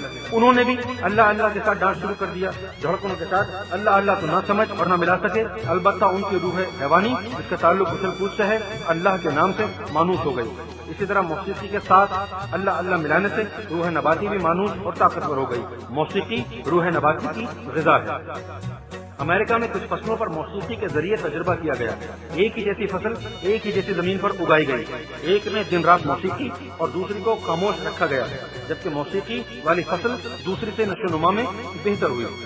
نفس بہت موذی ہے، پاک ہونے کے بعد بھی بہانے خور ہے، جبکہ اس کی پسند ساز و آواز ہے۔ کچھ لوگوں نے ساز کے ذریعے نفس کو متوجہ کر کے اس کا رخ اللہ کی طرف موڑنے کی کوشش کری۔ کچھ لوگوں نے گٹار کے ذریعے اللہ اللہ ملایا اور نہ صحیح کم از کم کان کی عبادت تک پہنچ گئے۔ مجھے ایک گٹار والے نے قصہ سنایا تھا کہ میں شوقیہ فارغ وقت گٹار کی تار کے ساتھ ساتھ اللہ ملاتا رہتا ہوں۔ کبھی کبھی جب دین سے بیدار ہوتا ہوں تو میرے اندر سے اسی طرح اللہ اللہ کی آواز آ رہی ہوتی ہے۔ ایسے لوگ دوسرے اشغال یعنی گانے بجانے والوں اور تماشائیوں سے بہتر ہو گئے، لیکن کسی ولایت کے مرتبے تک نہ پہنچ سکے۔ یہ لگن، تڑپ اور تلاش والے لوگ ہوتے ہیں اور کسی کامل کے ذریعے کسی منزل تک پہنچ جاتے ہیں۔ اسلام میں بھی اور دوسرے مذاہب کے صوفیوں نے بھی کسی نہ کسی طریقے سے رب کے نام کو اپنے اندر جذب کرنے کی کوشش کی۔ جو فیض رب کی طرف موڑے اور اس کے عشق میں اضافہ کرے وہ ناجائز نہیں۔ حدیث اللہ عملوں کو نہیں بلکہ نیتوں کو دیکھتا ہے۔ شریعت والے اس کو معیوب اور غلط سمجھتے ہیں کیونکہ وہ شریعت سے ہی مطمئن اور سیراب ہو جاتے ہیں، لیکن وہ لوگ جو شریعت سے آگے عشق کی طرف بڑھنا چاہتے ہیں یا وہ لوگ جو شریعت میں نہیں ہیں، انہیں کچھ اور متبادل کرنے سے کیوں روکا جاتا ہے؟ دین الہی، تمام دین اس دنیا میں نبیوں کے ذریعے بنائے گئے، جبکہ اس سے پہلے خود عشق، خود معشوق، خود عاشق تھا، اور وہ روحیں جو اس کے قرب، جلوے اور محبت میں تھیں وہی عشق الہی، دین الہی اور دین حنیف تھا۔ پھر انہی روحوں نے دنیا میں آ کر اس کو پانے کے لیے اپنا تن من قربان کر دیا۔ یہ پہلے خاص تک تھا، اب روحانیت کے ذریعے عام تک بھی پہنچ گیا۔ حدیث حضرت ابو ہریرہ، مجھے حضور پاک سے 2 علم حاصل ہوئے، ایک تمہیں بتا دیا، دوسرا بتاؤں تو تم مجھے قتل کر دو۔ جب پانی کے حوض سے کچھ کتابیں نکلی تو مولانا روم نے کہا شاہ شمس نے کہا نمیدانی۔ جب موسیٰ نے کہا کہ کچھ اور علم بھی ہے تو اللہ نے کہا خضر کے پاس چلا جا۔ ہر نمازی کی دعا، اے اللہ مجھے ان لوگوں کا راستہ دکھا جن پر تیرا انعام ہوا۔ علامہ اقبال فرماتے ہیں اس کو کیا جانے بیچارے 2 رکعت کے امام۔ وہ روحیں جو ازل سے ہی بامرتبہ ہے، اللہ جن سے محبت کرتا ہے اور جو اللہ سے محبت کرتی ہیں، دنیا میں آ کر بھی رب کے نام لیوا ہوئی۔ مثلاً عیسیٰ رزقی میں ہی بول اٹھے کہ میں نبی ہوں، جبکہ حضرت مریم کو پیدائش سے پہلے ہی جبریل بشارت دے چکا تھا۔ موسیٰ کے متعلق فرعون کو پیشن گوئی تھی کہ فلاں قبیلے سے ایک بچہ پیدا ہوگا تو تمہاری تباہی کا سبب بنے گا اور اللہ کا خاص بندہ ہوگا۔ حضور پاک نے بھی کہا تھا کہ میں دنیا میں آنے سے پہلے ہی نبی تھا۔ بہت سی محب اور ازلی ارواح مختلف مذاہب اور مختلف اقسام میں موجود ہیں۔ آخری زمانے میں اللہ تعالیٰ کسی ایک روح کو دنیا میں بھیجے گا جو ان روحوں کو تلاش کر کے اکٹھا کرے گا اور انہیں یاد دلائے گا کہ کبھی تم نے بھی اللہ سے محبت کری تھی۔ ایسی تمام روحیں کسی بھی مذہب یا بے مذہب اقسام میں تھی، اس کی آواز پر لبیک کہیں گے اور اس کے گرد اکٹھی ہو جائیں گے۔ وہ رب کا ایک خاص نام جن روحوں کو عطا کرے گا جو قلب سے ہوتا ہوا روح تک جا پہنچے گا، اور پھر روح اس نام کی ذاکر بن جائے گی۔ وہ نام روح کو ایک نیا ولولہ، نئی طاقت اور نئی محبت بخشے گا، اور اس کے نور سے روح کا تعلق دوبارہ اللہ سے جڑ جائے گا۔ ذکر قلب ذکر روح کا وسیلہ ہے، جیسا کہ بندگی یعنی نماز روزہ ذکر قلب کا وسیلہ ہے۔ اگر کسی کی روح اللہ کے ذکر میں لگ گئی تو وہ ان لوگوں سے ہے جنہیں ترازو یوم محشر کا بھی کوئی خوف نہیں۔ روح کے آگے کے ذکر اور عبادت اس کے بلند مراتب کے شواہد۔ جن لوگوں کی منزل قلب سے روح کی طرف رواں دواں ہے وہی دین الہی میں پہنچ چکے یا پہنچنے والے ہیں۔ ان کو کتابوں سے نہیں بلکہ نور سے ہدایت اور نور سے ہی باز گناہ ہو جاتے ہیں، اور جو سن کر یا محنت سے بھی اس مقام سے محروم ہیں وہ اس سلسلے میں شامل نہیں ہے۔ اگر ذکر قلب و روح کے بغیر خود کو اس سلسلے میں متصور کیا یا ان کی نقل کی تو وہ زندیق ہے۔ جبکہ عام لوگوں کی بخشش کا ذریعہ عبادات اور مذہب، ہدایت کا ذریعہ آسمانی کتب، صفات کا ذریعہ نبوت اور ولایت۔ بہت سے مسلم ولیوں کی صفات کو نہیں مانتے، لیکن حضور پاک نے کتابوں کو تاکید کری تھی کہ اویس کرنے سے امت کے لیے بخشش کی دعا کرانا۔ روحوں کا دین، عشق الہی دین الہی والوں کی پہچان، جس میں سب دریا ضم ہو جائیں سمندر کہلاتا ہے، اور جس میں سب دین ضم ہو کر ایک ہو جائیں وہی عشق الہی اور دین الہی، جسے چاروں مذہب آ ملتے ہوئے سلطان صاحب۔ ابتدائی پہچان، جب قلب اور روح کا ذکر جاری ہو جائے، چاہے عبادت سے ہو یا کسی کامل کی نظر سے ہو، دونوں حالتوں میں وہ ازلی ہے۔ گناہوں سے نفرت ہونا شروع ہو جائے، اگر گناہ سرزد ہو بھی جائے تو اس پر ملامت ہو اور اس سے بچنے کی ترکیبیں سوچے۔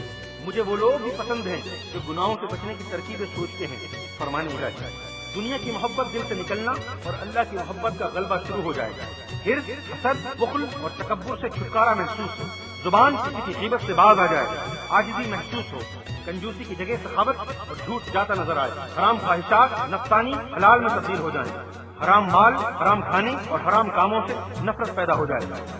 انتہائی پہچان، چرس، افیون، ہیروئن، تمباکو اور شراب وغیرہ سے مکمل چھٹکارا ہو جائے، مقدس ہستیوں سے خواب، مراقبے یا مکاشفے کے ذریعے ملاقاتی ہو جائے، نفس امارہ سے مطمئنہ بن جائے، لطیفہ ہنہ، رب کے روبرو اللہ اور بندے کے درمیان سب حجابات اٹھ جائیں، باز گناہ، عشق خدا، وصل خدا، بندے سے بندہ نواز اور غریب سے غریب نواز بن جائے۔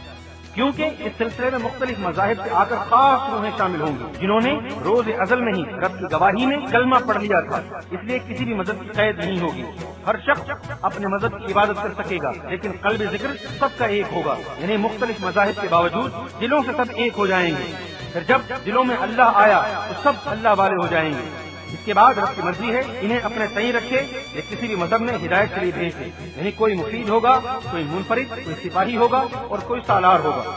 ان کی امداد اور ساتھ دینے والے گنہگار بھی کسی نہ کسی مرتبے میں پہنچ جائیں گے۔ جو لوگ اس ٹولے میں شامل نہ ہو سکے ان میں سے اکثر شیطان دجال کے ساتھ مل جائیں گے، خواہ وہ مسلم ہو یا غیر مسلم ہو۔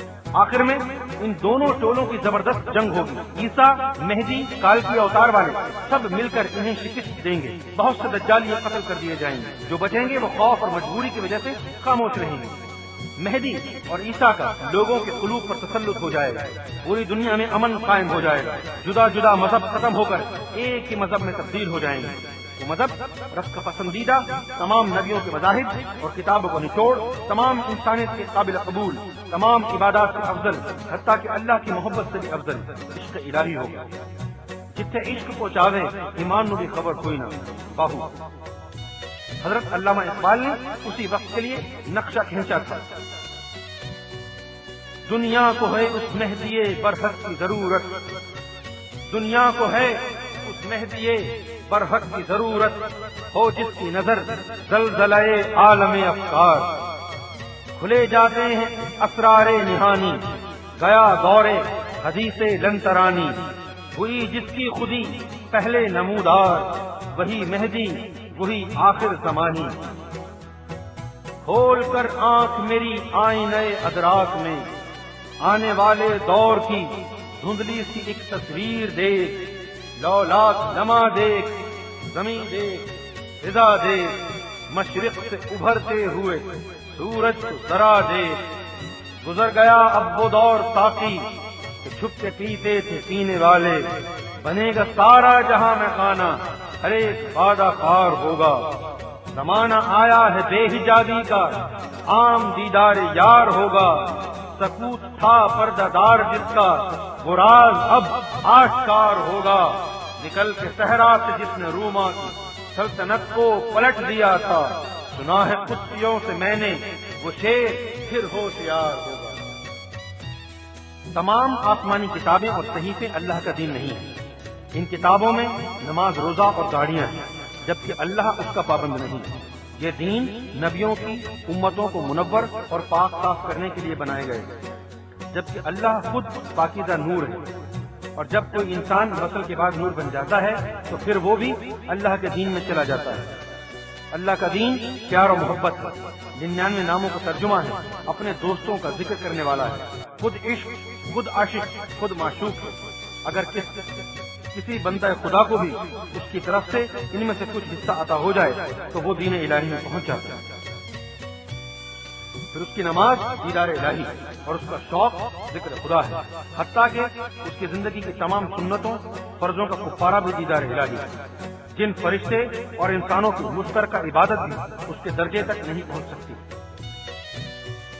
ایسے ہی شخص کے لیے شیخ عبد القادر جیلانی نے فرمایا کہ جس نے وصال پر پہنچ کر بھی عبادت کی یا ارادہ کیا تو اس نے کفران نعمت کی۔ بلے شاہ نے فرمایا، اسا عشق نماز جدو نیتی ہے، اسا پل گئے مندر مسیحی ہے۔ علامہ اقبال نے کہا، اس کو کیا جانے بیچارے 2 رکعت کے امام۔ اس علم کے متعلق ابو ہریرہ نے فرمایا کہ مجھے حضور پاک سے 2 علم حاصل ہوئے، ایک تمہیں بتا دیا، اگر دوسرا میں تمہیں بتاؤں تو تم مجھے قتل کر دو۔ تاریخ گواہ ہے کہ جنہوں نے بھی اس علم کو کھولا شاہ منصور اور سرمد کی طرح قتل کر دیے گئے، اور آج گوہر شاہی بھی اس علم کی وجہ سے قتل کے دہانے پر کھڑا ہے۔ نبیوں کی شریعت کی پابندی امت کے لیے ہوتی ہے، ورنہ انہیں کسی عبادت کی ضرورت نہیں ہوتی۔ وہ شریعت سے پہلے ہی بلکہ روز ازل سے ہی نبی ہوتے ہیں، کیونکہ انہوں نے دین کو نمونے کے طور پر مکمل کرنا ہوتا ہے۔ ان کے کسی ایک رکن کے چھوڑنے یا فعل کو بھی امت سنت بنا لیتی ہے، اس وجہ سے انہیں محتاط اور صحب میں رہنا پڑتا ہے۔ کیا کوئی شخص یہ کہہ سکتا ہے کہ کوئی بھی نبی اگر کسی بھی عبادت میں نہ ہو تو کیا وہ دوزخ میں جا سکتا ہے؟ ہرگز نہیں۔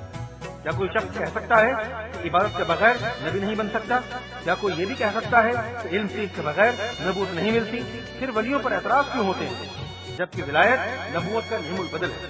یاد رکھیں، جنہوں نے رب کا دیدار کے بغیر وصال کا دعویٰ کیا یا خود کو اس مقام پر تصور کر کے نقل کی، وہ زندیق اور کاذب ہے۔ اور قرآن نے ایسے ہی جھوٹوں پر اللہ کی لعنت بھیجی ہے، جن کی وجہ سے ہزاروں کا وقت اور ایمان برباد ہوا۔ یہ کتاب ہر مذہب، ہر فرقے اور ہر آدمی کے لیے قابل غور اور قابل تحقیق اور منکران روحانیت کے لیے ایک چیلنج ہے۔ فرمودات گوہر شاہی 3 حصے علم ظاہر کے ہیں اور ایک حصہ علم باطن کا ہے۔ ظاہری علم حاصل کرنے کے لیے کسی موسیٰ اور باطنی علم کے لیے کسی خضر کو تلاش کرنا پڑتا ہے۔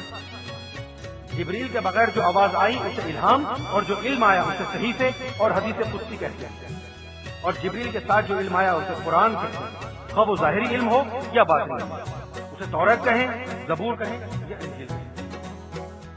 علماء سے اگر کوئی غلطی ہو جائے تو اسے سیاست کہہ کر چھٹکارا حاصل کر لیتے ہیں، اولیاء سے کوئی غلطی ہو جائے تو اسے حکمت سمجھ کر نظر انداز کر دیتے ہیں، جبکہ نبیوں پر غلطی کا اطلاق نہیں ہوتا۔ جو جس شغل میں ہیں اندر سے ان کی متعلقہ روحیں طاقتور ہیں، اور جو کسی بھی شغل میں نہیں ہیں ان کی روحیں خفتہ اور بے حس ہیں۔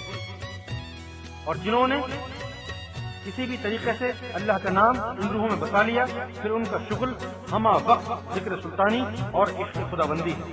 تب ہی علامہ اقبال نے کہا، اگر ہو عشق تو کفر بھی ہے مسلمانی۔ سچل سائی نے کہا، بن عشق کے دل بر کے سچل، کیا کفر ہے کیا اسلام ہے۔ سلطان صاحب نے کہا، جس سے عشق کو چاہے ایمان میں بھی خبر کائی۔ ایسے لوگ جب کسی مذہب میں ہوتے ہیں یا جاتے ہیں تو ان کی برکت سے اس خطے پر اللہ کی باران رحمت برسنا شروع ہو جاتی ہے۔ پھر وہ بابا فرید ہو تو ہندو سکھ بھی ان کی چوکٹ پر، اگر بابا گرو نانک ہو تو مسلم عیسائی بھی ان کے دربار پر چلے جاتے ہیں۔ امام مہدی تمام مذاہب کی تجدید کریں گے، جس طرح حضور پاک کی ختم نبوت کے بعد مسلم میں مجدد آتے رہے اور ماحول کے مطابق دین میں کچھ تجدید کرتے رہے، اسی طرح امام مہدی علیہ السلام کے آنے کے بعد ان مجددوں کی تجدید ختم ہو جائے گی اور سب مذاہب کے مطابق امام مہدی کی اپنی تجدید ہوگی۔ کچھ کتابوں میں ہے کہ وہ ایک نیا دین بنائیں گے۔ فرمودات گوہر شاہی اگر کوئی ساری عمر عبادت کرتا رہے لیکن آخر میں امام مہدی اور حضرت عیسیٰ کی مخالفت کر بیٹھا جن کو دنیا میں دوبارہ آنا ہے عیسیٰ کا جسم سمیت اور مہدی کا ارضی ارواح کے ذریعے آنا ہے تو وہ ولیم باور کی طرح دوزخی اور ابلیس کی طرح مردود ہے۔ اگر کوئی ساری عمر کتوں جیسی زندگی بسر کرتا رہا لیکن آخر میں ان کا ساتھ اور ان سے محبت کر بیٹھا تو وہ کتے سے حضرت قطمیر بن کر جنت میں جائے گا۔ کچھ فرقے اور مذاہب کہتے ہیں کہ عیسیٰ فوت ہو گئے، افغانستان میں ان کا مزار ہے، یہ غلط طور پہ کہتا ہے۔ افغانستان میں کسی اور عیسیٰ نامی بزرگ کا دربار ہے، اس پیادہ زمانے میں مہینوں کی مسافرت پر جا کر دفنانا کیا مقصد رکھتا تھا؟ پھر وہ کہتے ہیں آسمان پر کیسے اٹھائے گئے؟ ہم کہتے ہیں آدم علیہ السلام آسمان سے کیسے لائے گئے، جبکہ ابلیس بھی ظاہری جسم سے بہشت میں اب تک موجود ہیں۔ خضر اور الیاس جو دنیا میں ہیں ان کو بھی ابھی تک موت نہیں آئی۔ غوث پاک کے پوتے حیات الامیر 600 سال سے زندہ ہیں۔ غوث پاک نے کہا تھا اس وقت تک نہیں مرنا جب تک میرا سلام مہدی علیہ السلام کو نہ پہنچا دو۔ شاہ لطیف کو بری امام کا لقب انہوں نے ہی دیا تھا۔ مری کی طرف 12 خوں میں ان کی بیٹھک کے نشان ابھی تک موجود ہیں۔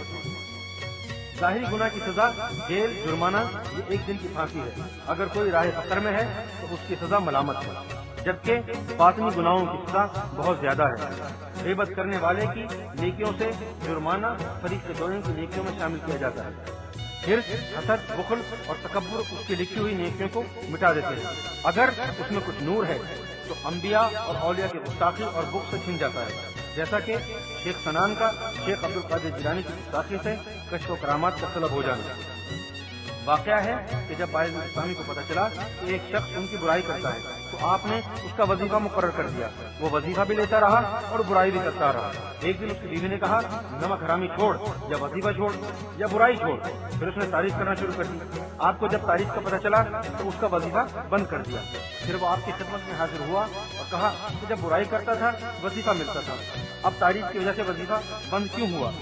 آپ نے فرمایا تو اس وقت میرا مزدور تھا، تیری برائی سے میرے گناہ جلتے تھے، میں اس کا تجھے معاوضہ دیتا تھا، اب کس چیز کا معاوضہ دوں؟ مندرجہ برائیوں کا تعلق نفس امارہ سے ہے جس کا امدادی ابلیس ہے، جبکہ تقوی، سخاوت، درگزر، صبر و شکر، عاجزی اور انوار الہی کا تعلق قلب شہید سے ہے جس کا امدادی ولی مرشد ہے۔ جب تک نفس امارہ ہے کسی بھی پاک کلام کے انوار دل میں ٹھہر نہیں سکتے، بے شک الفاظ و آیات کا حافظ کیوں نہ بن جائے، توتا ہی ہے۔ جب تیرا نفس مطمئنہ ہو جائے گا پھر ناپاک چیز تیرے اندر ٹھہر نہیں سکتی، پھر تو مرغ بسمل ہے۔ نفس پاک کرنے کے لیے کسی نفس چکن کو تلاش کر جو ہر وقت من جانب اللہ ڈیوٹی پر مامور ہوتے ہیں۔ جسم کے باہر کی طہارت پانی سے ہوتی ہے جبکہ جسم کے اندر کی طہارت نور سے ہوتی ہے۔ طہارت کا بغیر گندا اور ناپاک ہے۔ صاف جسم عبادت الہی کے قابل ہوتا ہے جبکہ صاف دل تجلیات الہی کے قابل ہوتا ہے۔ پھر ہی آسمانی کتابیں ہدایت کرتی ہیں پاکوں کو ذل للمتقین، ورنہ کتابوں والے ہی کتابوں والوں کے دشمن بن جاتے ہیں۔ مجدد الفسانی مکتوبات میں لکھتے ہیں قرآن ان لوگوں کے پڑھنے کے لائق نہیں جن کے نفس امارہ ہے۔ مقتدی کو چاہیے کہ پہلے ذکر اللہ کرے یعنی اندر کو پاک کرے، منتہی کو چاہیے کہ پھر قرآن پڑھے۔ حدیث، کچھ لوگ قرآن پڑھتے ہیں اور قرآن ان پر لعنت کرتا ہے۔ بلے شاہ خاکے سارا مکر گئے جناد بغل وچ قرآن۔ عابد کو گمان ہے کہ وہ اللہ کے لیے عبادت و شبیداری کرتا ہے، اس لیے وہ اللہ کے بہت نزدیک ہے۔ عبادت کے بعد تیری دعا صحت، عمر درازی، مال و دولت اور حور و قصور ہے۔ سوچ کیا تو نے کبھی یہ دعا مانگی تھی کہ اے اللہ مجھے کچھ نہیں چاہیے صرف تو چاہیے؟ عالم کو گمان ہے کہ میں قرب خداوندی میں بخشایا ہوا ہوں کیونکہ میرے اندر علم اور قرآن ہے۔ پھر تو دوسروں کو جہنمی کیوں کہتا ہے جبکہ ہر مسلم کو بھی کچھ نہ کچھ علم اور قرآن کی بہت سی صورت یاد ہے۔ سوچ علم کون بیچتا ہے، خود کون بکتا ہے، ولیوں کی غیبت کون کرتا ہے، حاسد، متکبر اور بخیل کون ہے، دل میں اور زبان میں اور صبح اور شام کا اور، یہ کس کا وسیلہ ہے؟ سچ کو جھوٹ، جھوٹ کو سچ بنا کر کون پیش کرتا ہے؟ اگر تو ان سے دور ہے تو خلیفہ رسول ہے، تیری طرف کچھ کرنا بھی بےعدبی ہے، یعنی قاری نظر آتا ہے حقیقت میں ہے قرآن۔ اگر تو ان کثرتوں میں گم ہے تو پھر تو وہی ہے جس کے لیے بھیڑیے نے کہا تھا کہ اگر میں نے یوسف کو کھایا ہو تو مجھے اللہ 14ویں صدی کے عالموں سے اٹھائے۔ صراط مستقیم، جن کے ظاہر درست باطن سیاہ ہیں، مذہب میں کتنا ہے ابلیس کے خلیفے۔ حدیث، جاہل عالم سے ڈرو اور بچو، جس کی زبان عالم اور دل جاہل یعنی سیاہ ہو۔ دوسرا، باطن درست لیکن ظاہر خراب، ان کو مجذوب، معذور، شکر اور منفرد کہتے ہیں۔ عشق میں عقل ہی نہ رہی تو حساب حشر کیا، دریا قلب۔ مذہب کے لیے پریشانی لیکن اللہ کے قرب میں ہوتے ہیں مگر مزید مرتبہ حاصل نہیں کر سکتے۔ بامرتبہ تصدیق نقالی زندگی، انہوں نے صدر ایوب، بے نظیر اور نواز شریف جیسوں کو ان کے دور حکومت میں ڈنڈے مارے اور گالیاں دی۔ تم کسی صاحب اقتدار کو ڈنڈے مار کر دکھاؤ، یعنی یہ صرف ان کی ذات تک محدود ہے، دوسروں کے لیے نہیں۔ تیسرا، ظاہر درست باطن بھی درست۔ ظاہر عبادت کے علاوہ قلبی عبادت بھی ہوتی ہے۔ ان کو عالم ربانی کہتے ہیں، یہی منبر رسول اور دین کے وارث ہے۔ اور جب کسی کا ظاہر و باطن ایک ہو جاتا ہے تو اسے نائب اللہ کہتے ہیں۔ اگر خواب میں یا روحانی طور پر حج کرتا ہے تو ظاہر میں بھی اس کا درجہ ملتا ہے، بلکہ ظاہری حج سے بہت ہی زیادہ۔ روحوں کی نماز ظاہری نماز کی حیثیت رکھتی ہے، بلکہ کہیں زیادہ۔ اگر ظاہر میں نماز پڑھتا ہے تو باطن میں بھی اس کی نماز معراج بن جاتی ہے۔ یہی لوگ ہیں جسم ادھر روح ادھر، فقر کے محکمے میں ان کو مارج کہتے ہیں، جبکہ عاشق کے لیے رب کا دیدار ہی کافی ہے۔ کچھ لوگ کہتے ہیں دیدار ہو ہی نہیں سکتا، لیکن یہ دیدار والا علم حضور پاک سے شروع ہو چکا ہے۔ بقول امام ابو حنیفہ، میں نے 99 مرتبہ اللہ کو دیکھا ہے۔ بھائی اسلامی کہتے ہیں میں نے 70 مرتبہ رب کا دیدار کیا ہے۔ دیدار لطیفہ اللہ سے ہوتا ہے اور تم اللہ کی تعلیم اور ذکر سے انجام۔ اللہ کا دوست، اگر کسی کو خلق خدا کشف و کرامات اور فیض کی وجہ سے بری مانتی ہے لیکن اس کے کسی فعل یا مذہب کی وجہ سے تو دل برداشتہ ہے، اس کی برائی کرنے سے بہتر ہے تو ادھر جانا چھوڑ دے۔ کیا خبر وہ کوئی منظور خدا ہو، شیخ بقا ہو، یا کوئی لال شہباز ہو، یا کوئی خضر ہو، یا صاحب بابا ہو، یا گرو نانک ہو، کوئی بلے شاہ ہو اور کوئی سدا سہاگن بھی ہو سکتا ہے۔ گوہر شاہی کا عالم انسانیت کے لیے انقلابی پیغام۔ مسلم کہتا ہے میں سب سے اعلیٰ ہوں، جبکہ یہودی کہتا ہے میرا مقام مسلم سے بھی اونچا ہے، اور عیسائی کہتا ہے میں ان دونوں سے بلکہ سب مذاہب والوں سے بلند ہوں کیونکہ میں اللہ کے بیٹے کی امت ہوں۔ لیکن گوہر شاہی کہتا ہے سب سے بہتر اور بلند وہی ہے جس کے دل میں اللہ کی محبت ہے، خواہ وہ کسی بھی مذہب سے نہ ہو۔ زبان سے ذکر و صلاۃ اس کی اطاعت اور فرما برداری کا ثبوت ہے، جبکہ قلب ذکر اللہ کی محبت اور رابطے کا وسیلہ ہے۔ بامرتبہ تصدیق نقالی زندگی، جھوٹی نبوت کا دعوے دار کافر، جبکہ جھوٹی ولایت کا دعوے دار کفر کے قریب ہے۔ ولی دوست کو کہتے ہیں اور دوست کا ایک دوسرے کو دیکھنا اور ہم کلام ہونا ضروری ہے۔ حضور نے بھی ایک مرتبہ صحابہ کو کہا تھا کہ کچھ کام صرف میرے کرنے کے ہیں، تمہارے لیے نہیں ہے۔ ہر نمازی کی یہی دعا ہوتی ہے کہ اے اللہ مجھے ان لوگوں کا راستہ دکھا جن پر تیرا انعام ہوا تھا، جب تک اس کی روح بیت المعمور میں جا کر نماز نہ پڑھے، جسے حقیقی نماز کہتے ہیں، کیونکہ وہ نماز مرنے کے بعد بھی جاری رہتی ہے، جیسا کہ شب معراج میں بیت المقدس میں بھی سب نبیوں کے ارواح نے نماز پڑھی تھی۔ اور جب تک رب کا دیدار نہ ہو جائے تو اس وقت تک شریعت کی اتباع ضروری ہے۔ البتہ سست اور گنہگار لوگوں کے لیے بھی اللہ نے کچھ نعم البدل بنایا ہوا ہے۔ اللہ کے نام کا قلب ذکر بھی ظاہری عبادت اور گناہوں کا کفارہ کرتا رہتا ہے، اور کبھی نہ کبھی اسے اللہ کا محب اور روشن ضمیر بنا دیتا ہے۔ جب تمہاری نمازیں قضا ہو جائیں تو اللہ کا ذکر کر لینا، اس سے بیٹھ کے حتیٰ کہ کروٹوں سے بل گی۔ قرآن۔ ولیوں کا قرب، نسبت، نظر اور دعا بھی گناہگاروں کا نصیبہ چمکا اور دوزخ سے بچا لیتی ہے، جیسا کہ حضور نے امت کے گناہگاروں کی بخشش کے لیے حضرت عبادت کرنے سے بھی دعا کے لیے صحابہ کو بھیجا تھا۔ سخاوت، ریاضت اور شہادت سے بھی گناہوں کا کفارہ اور بخشش ہو سکتی ہے۔ عاجزی، توبہ طائب اور گریہ زاری بھی رب کو پسند ہے، جس کی وجہ سے نصوحہ جیسا کفن چور اور مردہ عورتوں کی بے حرمتی کرنے والا بخشا گیا۔ قرآن۔ ایک دن عیسیٰ نے شیطان سے پوچھا کہ تیرا بہترین دوست کون ہے؟ اس نے کہا کنجوس آدمی، کہ وہ کیسے؟ اس کی کنجوسی اس کی عبادت کو رائیگاں کر دیتا ہے۔ پھر پوچھا تیرا بڑا دشمن کون ہے؟ اس نے کہا گنہگار سخی، کہ وہ کیسے؟ اس کی سخاوت اس کے گناہوں کو جلا دیتی ہے۔ خدا کے بندوں اور خدا کے مخلوق سے پیار کرنے اور خیال رکھنے والے، حق کا ساتھ اور انصاف کرنے والے لوگ بھی رب کی نظر کرم کے قابل ہو جاتے ہیں۔ علامہ اقبال تیسری چوتھی کے طالب علم اسکول سے واپس آئے تو ایک کتیا ان کے پیچھے چل پڑی۔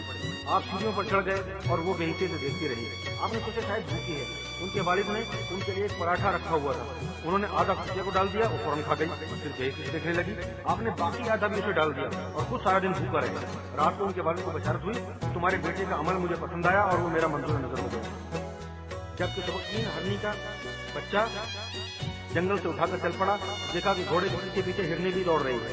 سبکدین رک گیا، دیکھا ہرنی بھی کھڑی ہو گئی اور اپنے منہ پر اس نے آسمان کی طرف اٹھا لیا۔ سبکدین نے دیکھا کہ اس وقت اس کے آنسو بہ رہے ہیں اور سبکدین نے بچے کو آزاد کر دیا۔ اس واقعے کے بعد سبکدین پر اتنا اللہ کا کرم ہوا کہ رب کے نام پر اکثر رویا کرتا تھا۔ مولانا روم کہتے ہیں یک زمانہ صحبت با اولیاء بہترت 100 سالہ طاعت بے ریا، ولی کی ایک لمحے کی صحبت 100 سالہ بے ریا عبادت سے بہتر ہے۔ حدیث قدسی، میں اس کی زبان بن جاتا ہوں جس سے وہ بولتا ہے، اس کے ہاتھ بن جاتا ہوں جس سے وہ پکڑتا ہے۔ ابو ذر غفاری، جو میں محشر میں لوگ ولی کو پہچان کر کہیں گے اے اللہ میں نے اس کو وضو کرایا تھا، جواب آئے گا اس کو بخش دے۔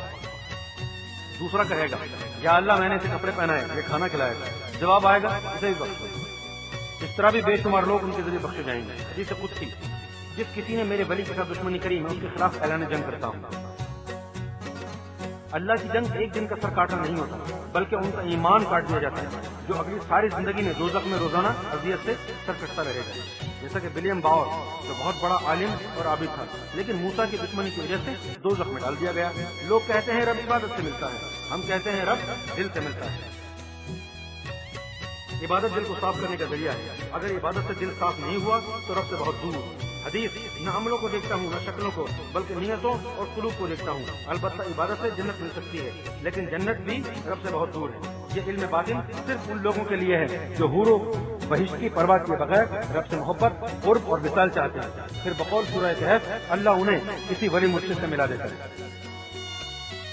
جب اللہ تعالیٰ کسی بندے کی کسی بھی ادا سے مہربان ہو جائے، اسے بڑے پیار سے دیکھتا ہے۔ اس کا پیار سے دیکھنا ہی بندے کے گناہوں کو جلا دیتا ہے، اور اس کے پاس بیٹھنے والے بھی نظر رحمت کی لپیٹ میں آ جاتے ہیں۔ رب کے دوست اصحاب کہف سوتے رہے یا مراقبے میں رہے، اللہ ان کو پیار سے دیکھتا رہا، جس کی وجہ سے ان کا ساتھی کتا بھی حضرت کشمیر بن کر جنت میں جائے گا۔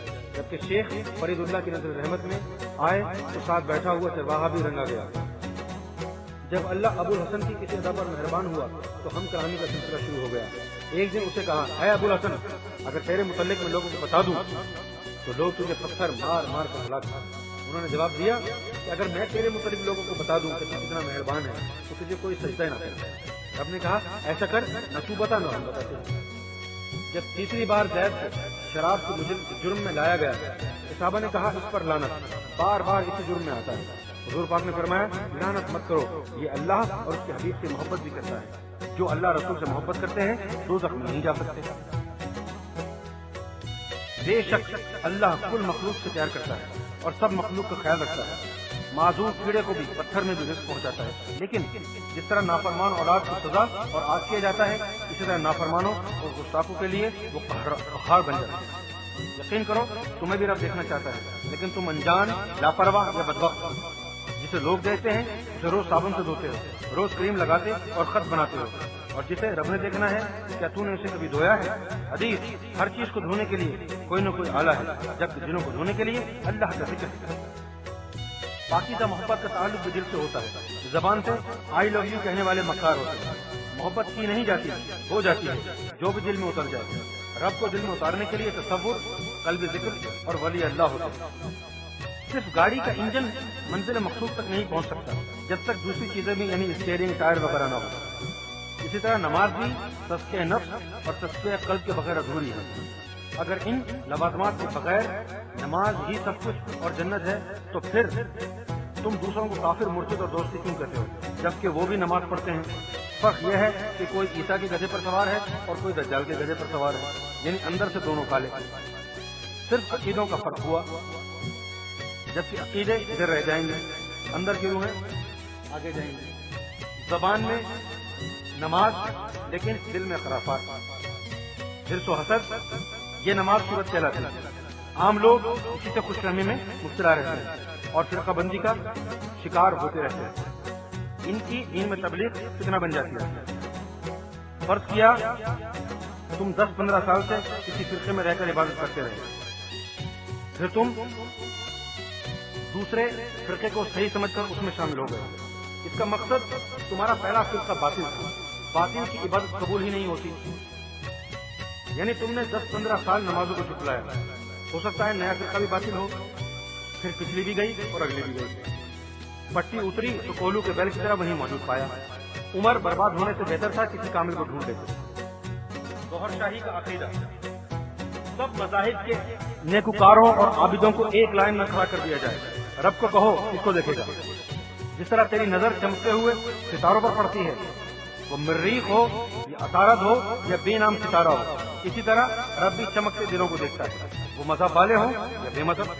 بن عشق دل بر کے سچل کیا حکم ہے، کیا اسلام. تم رب کی تلاش میں مندروں، چرچوں، مسجدوں وغیرہ کی دوڑ لگاتے ہو. کیا تاریخ میں کوئی ثبوت ہے کہ رب کو کسی نے بھی کسی عبادت گاہ میں بیٹھا ہوا دیکھا ہو؟ ارے نادان، رب کا مسکن تیرا دل ہے، اس کو دل میں بسا، پھر دیکھ عبادت گاہیں اور ان میں عبادت کرنے والے تیری طرف دوڑ لگائیں گے. بائل اسلامی فرماتے ہیں کہ ایک عرصہ کعبہ کا طواف کرتا رہا. جب رب میرے اندر آیا تو ایک عرصے سے کعبہ میرا طواف کر رہا ہے. یہ عبادت گاہیں ثواب گاہ ہیں، جبکہ یہ دل آماد گاہ ہے. عبادت گاہوں میں تو پکارے گا اور رب دلوں میں پکارے گا. عقل والوں کے نصیبے میں کہاں ذوق جنوں، عشق والے ہیں جو ہر چیز لٹا دیتے ہیں. اللہ اللہ کیے جانے سے اللہ نہ ملے، اللہ والے ہیں جو اللہ سے ملا دیتے ہیں. ہر مذہب کا عقیدہ ہے اس کے نبی کی شان سب سے بلند، اور یہی عقیدہ اہل کتاب میں جنگوں کا سبب بنا.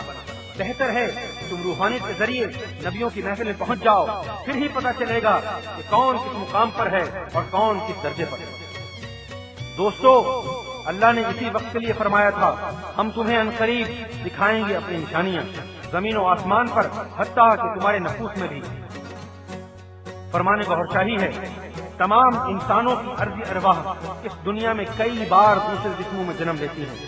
پاکیزہ لوگوں کی ارواح پاکیزہ جسموں میں، جبکہ حضور پاک کی ارضی ارواح کو مہدی علیہ السلام کے لیے روکا ہوا تھا. جس طرح آپ کے جسم کے کسی بھی علیحدہ حصے یعنی ہاتھ یا پاؤں کو بھی آمنہ کا لال کہہ سکتے ہیں، اسی طرح حضور کی سماوی روح کے کسی حصے علیحدہ حصے کو بھی عبداللہ کا فرزند اور آمنہ کا لال کہا جا سکتا ہے. اہل بیت کے ارواح بھی اہل بیت میں ہی شامل ہیں. ایک اہم نقطہ، مہدی کا مطلب ہدایت والا اور مہدی کا مطلب چاند والا، جیسے مہناز اور مہتاب. محمد یونس الگوہر، لندن، برطانیہ. ضروری نوٹ، ہر نبی کو اللہ نے خاص ناموں سے پکارا جو ان کی امت کے لیے پہچان اور کلمے بن گئے. یہ نام اللہ کی اپنی زبان سریانی میں تھے. ان کے اقرار سے اس نبی کی امت میں داخل ہوتا ہے. 3 دفعہ اقرار شرط ہے. امت میں داخل ہونے کے بعد ان لفظوں کو جتنا بھی دہرائے گا اتنا ہی پاکیزہ ہوتا جائے گا. مصیبت کے وقت ان الفاظوں کی ادائیگی مصیبت سے چھٹکارا بن جاتی ہے.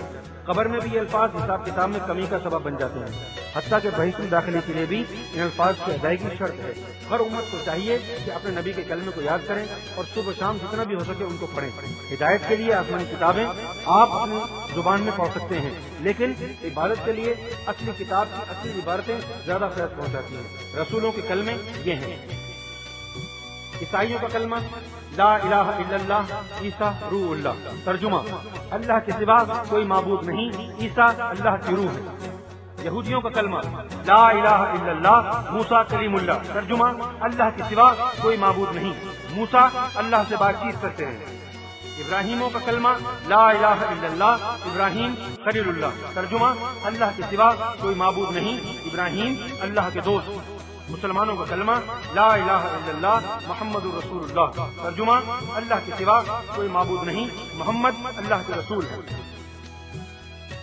جبکہ ہندو اور سکھ دین آدم اور دین نوح کی ایک کڑی ہے. آدم کی حجر اسود پتھر کی تعظیم سے ان میں بھی پتھر پوجنے کی ریت چل پڑی. کشتی نوح سے بچے ہوئے لوگوں نے بھی ہندوستان میں جا کر تبلیغ کری تھی، اور خضر سے بھی ان کے گروؤں کو فیض ملا تھا. اور ان کی دعاؤں میں آدم شنکر جی اور خضر وشنو مہاراج کے نام بھی شامل ہیں. ہر مذہب والا خواہ کوئی بھی زبان رکھتا ہو، لیکن یہ کلمے اللہ کی سرن زبان میں اس کی پہچان اور نجات ہے.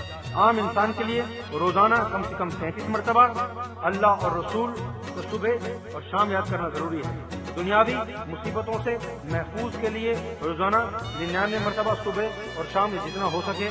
مصیبت کو ٹالنے کے لیے 5000 25,000 یا 72,000 کئی آدمی ایک ہی نشست میں بیٹھ کر پڑھ سکتے ہیں. آخری حد 1.25 لاکھ ہے. دل کو صاف کرنے اور گناہوں کے دھبے مٹانے کے لیے سانس کی مشق. سانس لیتے وقت لا الہ الا اللہ اور سانس نکالتے وقت باقی اگلا حصہ پڑھیں۔ سانس نکالتے وقت دھیان دل کی طرف۔ اللہ سے محبت اور قرب حاصل کرنے کے لیے دوسرا طریقہ ہے جو بغیر رب کی رضا کے مشکل ہے۔ کتاب میں درج شدہ طریقے کے مطابق دل کی دھڑکن کو تصویر بنانا پڑتا ہے اور دھڑکنوں کے ساتھ صرف اللہ کے خالص الفاظ کو ملانا پڑتا ہے جتنا ہو سکے۔ روزانہ اس کی مشق کریں، کسی کا دھیان کے ذریعے، کسی کا بغیر دھیان کے بھی، اور کسی کا قلب و روح کی بیداری کے بعد ہر وقت بھی خود بخود ذکر جاری ہو سکتا ہے۔ اللہ کے دوستوں کا ذکر 72,000 روزانہ ہوتا ہے، جبکہ عاشقوں کا ذکر 1.25 لاکھ تک پہنچ جاتا ہے۔ اگر لطائف کے ذکر میں لگ جائیں تو اس کے ذکریت کا شمار کرامن کاتبین کے بھی بس میں نہیں رہتا۔ کوئی فرش پر، کوئی عرش پر، کوئی کعبے میں، کوئی روح خدا، دریا کے قلب۔ مذہب والے اس میں اللہ کے علاوہ نبی کے نام کو بھی دل میں جمانے کی کوشش کیا کریں تاکہ اس میں اللہ کنٹرول میں رہے۔ بس جب یہ جلال کی صورت میں نبی کے کلمہ اس وقت تک پڑھیں جب تک وہ حالت ختم نہ ہو، اور دیکھے ہوئے مرشد کو بھی خیال میں لائیں تاکہ اس کی روحانی طاقت دل پر اللہ نقش کرے۔ جن کا کوئی مذہب نہیں، خدا خبر ان کا نصیبہ کس کے پاس ہے، یہ کہیں بھی نہیں ہے۔ وہ باری باری مشق کے دوران 5 مسلمین کے نام کا تصور کریں اور جس بھی دیکھے ہوئے ولی پر یقین رکھتے ہیں اس کا بھی خیال لائیں۔ پھر جس کے آپ ہیں اندر سے بولنا شروع کر دے گا، یعنی آپ کا رخ، محبت اور دل اسی کی طرف مائل ہو جائے گا۔ کسی زمانے میں اہل کتاب ایک پلیٹ فارم پر جمع ہو گئے تھے، آپس میں اکٹھا کھانا پینا اور ایک دوسرے سے شادیوں کی اجازت ہو گئی تھی۔ اسی طرح اس زمانے میں اہل ذکر بھی ایک ہو جائیں گے۔ اہل کتاب والے عارضی تھے کیونکہ کتاب زبان پر تھی، نکل گئی، اور یہ مستقل ہوں گے کیونکہ اللہ کا نام اور اس کا نور خون اور دل میں ہوگا۔ جو بیماری خون میں چلی جائے یا جس کی محبت دل میں اتر جائے اس کا نکلنا مشکل ہے۔ پانی پانی ہی ہے، لیکن جب رگڑا لگتا ہے تو بجلی بن جاتی ہے۔ دودھ کو رگڑتے ہیں تو مکھن بن جاتا ہے۔ اسی طرح آسمانی کتابوں کی اصل آیتوں کا جب تکرار کرتے ہیں تو نور بن جاتا ہے۔ آیتوں اور صفاتی اسماء کے تکرار سے صفاتی نور بنتا ہے جس کی پہنچ ملائکہ تک ہے جو بالواسطہ ہے۔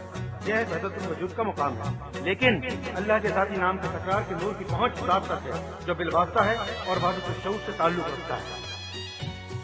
بہت سے لوگ اپنے مذہب کے نبی اور ولیوں کا بہت ہی احترام اور عقیدت محبت رکھتے ہیں، لیکن دوسرے مذاہب کے نبیوں ولیوں سے بغض و عناد اور دشمنی رکھتے ہیں۔ ایسے لوگ بھی اللہ کی طرف سے کوئی مقام حاصل نہیں کر سکتے، کیونکہ جن کی برائی کرتے ہیں وہ بھی اللہ کے دوستوں میں سے ہیں۔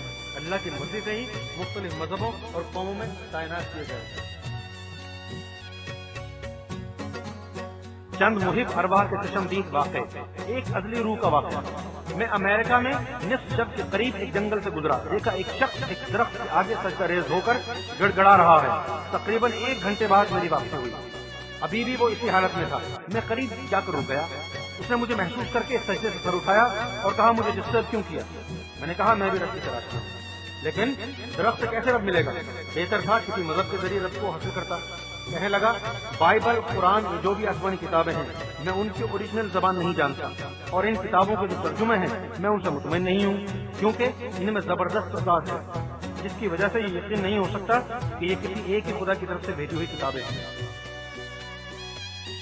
ایک کتاب میں لکھا ہے کہ عیسیٰ میرا بیٹا ہے، جبکہ دوسری کتاب میں لکھا ہے کہ میرا کوئی بیٹا وغیرہ نہیں۔ ایک عرصہ ان کے مطالعے میں میرا وقت اور عمر برباد ہوئی۔ میں نے اب دوسرا راستہ اختیار کیا ہے کہ یہ درخت اتنا خوبصورت ہے، اس کا مقصد رب اس سے محبت کرتا ہے، ہو سکتا ہے اسی کے ذریعے میری رب تک رسائی ہو جائے۔ یہ کوئی عدلی محب روح تھی جو اپنی عقل کے مطابق رب کی تلاش میں تھی۔ کیا ایسے لوگ دوزخ میں جا سکتے ہیں جو کہ معذور کہلاتے ہیں؟ یہی کتے سے بھی قطمیر بن جاتے ہیں، جبکہ حضرت قطمیر کا بھی کوئی مذہب نہیں تھا۔ ایریزونا کی مس کیتھرین نے واقعہ سنایا کہ میں نے اینجلا سے ذکر قلبی کی اجازت لی۔ اینجلا نے کہا 7 دن کے اندر اندر اگر دل میں اللہ اللہ شروع ہو گئی تو سمجھنا کہ رب نے تمہیں قبول کر لیا ہے، ورنہ تیری زندگی فضول ہے۔ جب 7 دن کی محنت سے بھی میرا ذکر جاری نہ ہوا تو ایک رات مجھے سخت رونا آیا، میں خوب گڑ گڑائی۔ اسی رات میرے اندر اللہ اللہ شروع ہو گئی جو 3 سال سے جاری ہے۔ کیتھرین عمر کی قائل نہیں بلکہ تندرستی کی قائل ہے، اسی طرح وہ مذہب کی بھی قائل نہیں بلکہ اس کی محبت کی قائل ہے۔ اس کا کہنا ہے کہ اس ذکر کی وجہ سے میرے دل میں رب کی محبت میں اضافہ ہوتا جا رہا ہے، میرے لیے یہی کافی ہے۔ ایک ہندو گرو سے ملاقات، میں اس وقت سیون کی پہاڑی میں تھا، کبھی کبھی لال شہباز کے دربار پر چلا جاتا۔ ایک شخص دربار کے باہر برآمدے میں بیٹھا ہوا تھا، بہت سے ہندو مذہب کے لوگ اس کے گرد بڑی عقیدت سے جمع تھے۔ پوچھا یہ کون بزرگ ہے؟ کہنے لگے ہندوؤں کا گرو ہے، روشن ضمیر بھی ہے، اسی کے ذریعے ہماری درخواستیں لال سائیں تک پہنچتی ہیں اور ہمارے کام ہو جاتے ہیں۔ بہت سے مسلمان بھی اس کی عزت کرتے تھے۔ ایک دن میرا ایک قلعے سے گزر ہوا، دیکھا وہی شخص سامنے بت رکھ کر سجدے کی حالت میں پڑ رہا ہے۔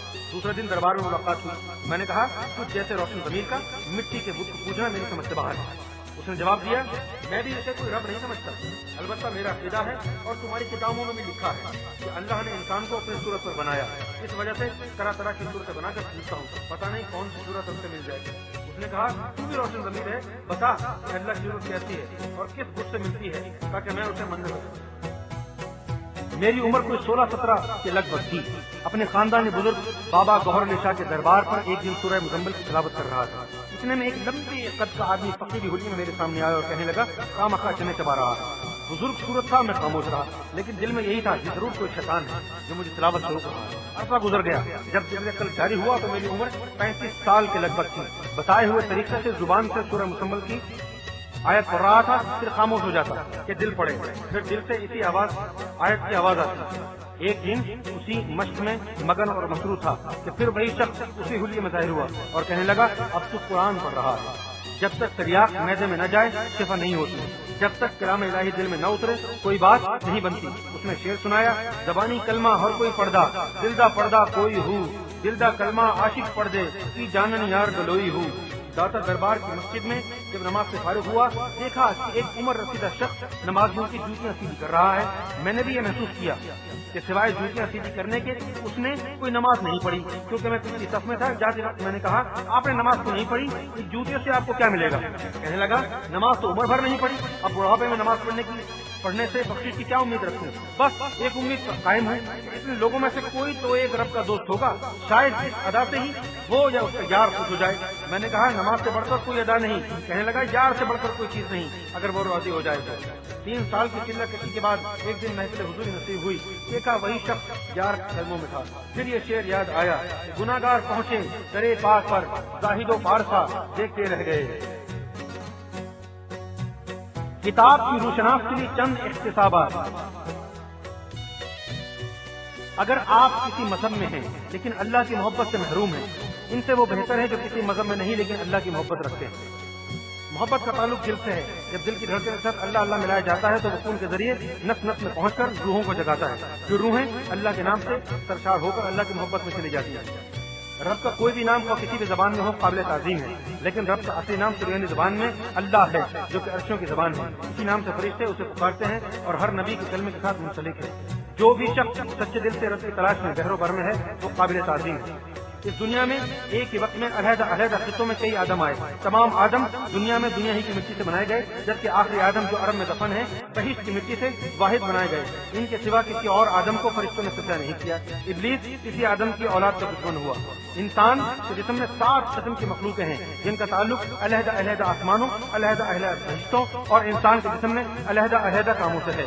اگر ان کو نور کی طاقت پہنچائی جائے تو یہ اس انسان کی صورت میں ایک ہی وقت میں کئی جگہ حتیٰ کہ ولیوں نبیوں کی مجلس اور رب سے ہم کلام یہ دیدار تک پہنچ سکتی ہیں۔ ہر انسان کے 2 مذہب ہوتے ہیں، ایک جسم کا مذہب جو مرنے کے بعد ختم ہو جاتا ہے، دوسرا روح کا مذہب جو کہ روز ازل میں تھا، یعنی اللہ سے محبت، جس کے ذریعے انسان کا مرتبہ بلند ہوتا ہے۔ سب مذاہب سے بالا تر رب کا عشق ہے اور سب عبادات سے بالا تر رب کا دیدار ہے۔ انسانوں، حیوانوں، درختوں اور پتھروں کے متعلق معلومات کہ یہ کس طرح وجود میں آئے اور کوئی کیوں حرام اور حلال ہوا۔ ارواح اور فرشتوں کے امر کن سے بھی پہلے کون سی مخلوق تھی؟ وہ کون سا کتا تھا جو حضرت قطیر بن کر جنت میں جائے گا؟ اور وہ کون سے لوگ ہیں جن کی روحوں